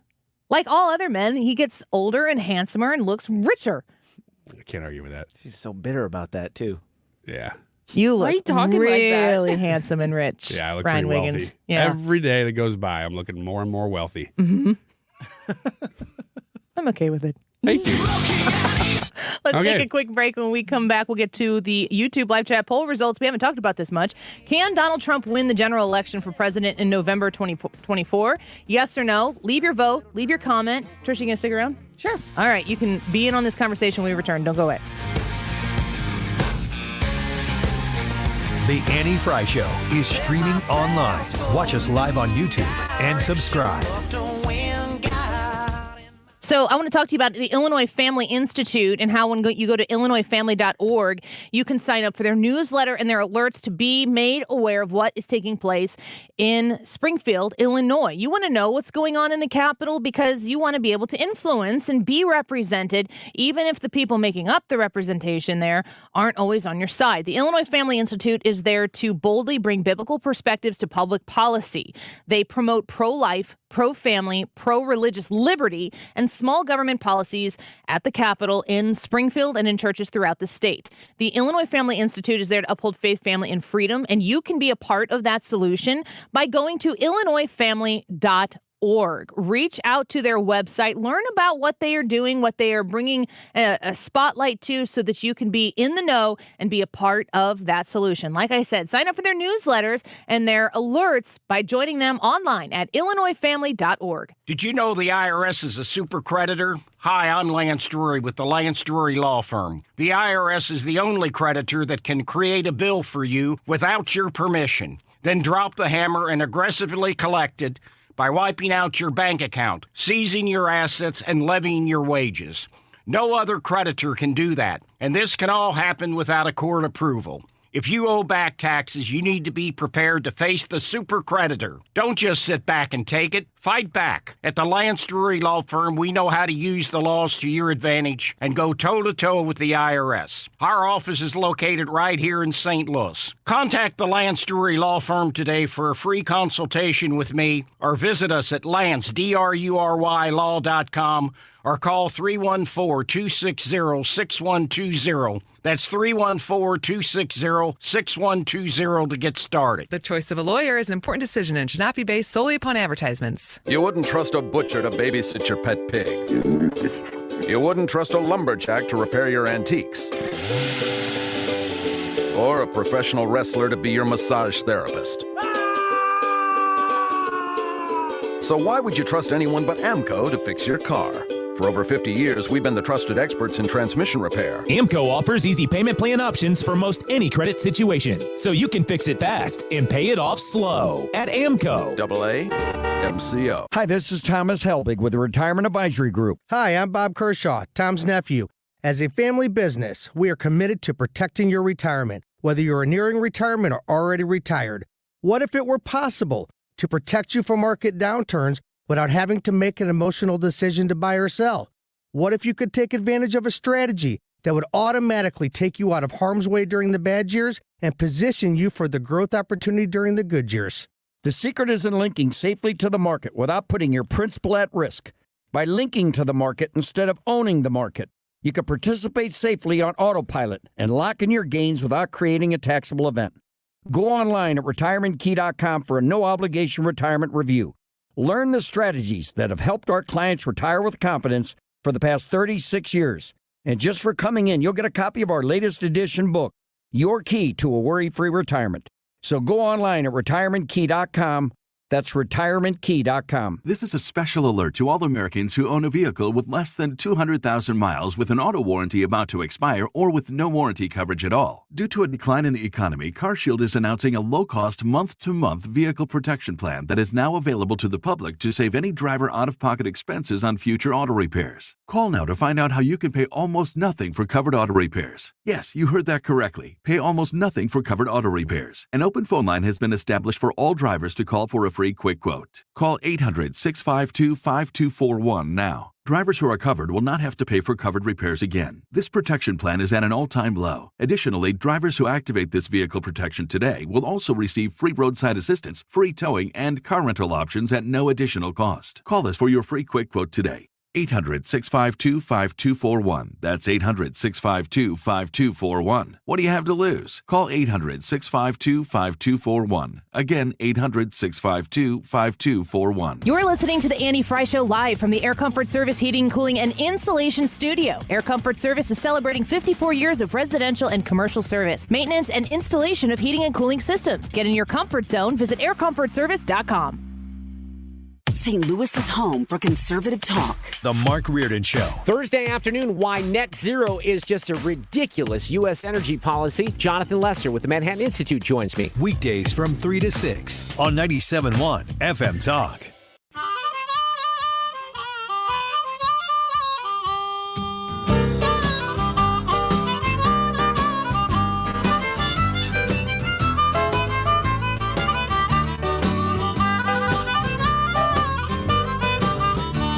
Gonna sit down in the kitchen. This is the Annie Frey Show.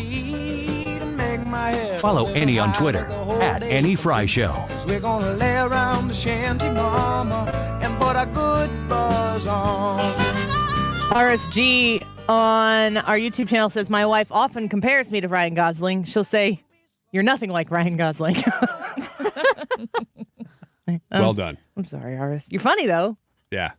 Today, Unlike Ryan Gosling. Unlike Ryan Gosling. Let's do the YouTube poll. Hannah, are you ready to knock that out? Yep. Today's YouTube poll is asking, can Donald Trump win the general election for president in November 2024? Yes or no? What do you guys think? I don't think he can win the general. I just sit there and I look at all the different swing states. There's no way. Yeah. I've said this before, and you run in a primary differently than you run in a general election. So, and people tend to have short memories. Good grief. Joe Biden and Kamala Harris, are you kidding me? Like, Kamala Harris is like, you're a racist son of a bee. And Joe Biden's like, how would you like to be my vice president? And then there they are. And from what we understand, Jill Biden and Kamala Harris detest each other. But there they are, and they're figuring out how to work together, and for the benefit of us all. Moment of silence.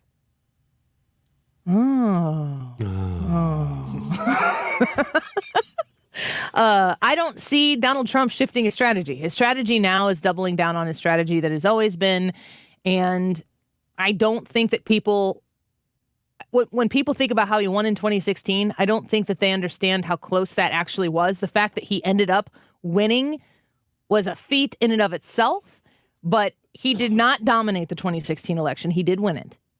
And in 2020, Joe Biden got an enormous amount of votes that are inexplicable to me, that many people would show up and say, yeah, this is our guy. We want him to run the free world. Donald Trump did increase the votes that he got as well, but it wasn't enough. And so I say to myself, what needs to be done now to win the election that needs to change from how we lost the last one? And I feel as though he's gone further in the direction of what I believe turns people off. And if you are turning people off, that is the opposite of successful campaign politics. I would love to be proven wrong once we move from primary season to the general, because I do believe he's going to win the primary, unless he somehow or another takes himself out, and I can't see how that happens. And I do want him to win the general election. But I don't see anything with my own lion eyes right now that would suggest that he's going to shift. Can he win the general? Yes. Is it likely that he wins the general? No. The case for him winning in November of 2024, though, is that in 2020, he got 75 roughly million votes. That's more than he got in 2016, so he actually increased, and you would look at that as probably his floor. He's probably not going to go a lot below that because everybody who already would have been turned off by him would have by 2020. So the question is, would his opponent, which when we're going to say Joe Biden this time, who knows, would he get more votes than 75 million? And specific to those three main states, there was only 45,000 votes between the two candidates in Wisconsin, Georgia, and Arizona. So really all he'd have to do is match his 2020 totals and get the other side to have depressed turnout in 2024 in those three states, and he pulls it off. But that's all predicated on those three states staying where they were or reverting back. That's to what where I'm they saying. were I don't before. think he's going down. I don't think Trump's going to get less votes What than I'm last saying, time. no, where they were politically speaking, because if you look at like Pennsylvania and stuff like that, because he won those states, and Georgia's not going his direction. You know, it's not that Georgia's turning blue. It is not going Trump's direction. Well, the case against Trump in 2024 is that you haven't seen depressed turnout since 2020. In the midterms, in even the April election from just now. But is that really a successful strategy to just hope the other side doesn't show up? Yeah, and well, I that's think what I'm he'll saying. bring them out more than anybody else. What if you as hope the really, candidate. really hard? I think he'll bring the Democrats out. Oh, for sure. Against him more than any other Republican candidate would. The argument is, though, that now after seeing what Joe Biden would do to the country, that would depress turnout. It would, some. but they've seen what Donald Trump would do to the country, For or anybody but the Trump. lying version that the media has put out there, and they're choosing once again an election of the lesser of two evils, and these people have a hatred for Donald Trump pumping through their veins. If Ron DeSantis gets in the race and wins the primary and wins the election, they will still be on Twitter talking about Donald Trump. Yeah. Yes. I don't think And that they will hatred will ever go away. And they'll compare everything that Ron DeSantis does to Donald Trump. Donald Trump to them is the new Adolf Hitler, which is horrible. Here's an interesting comment from G-Wibs. It's just an interesting thought experiment. With Trump versus Kennedy, Trump loses for sure.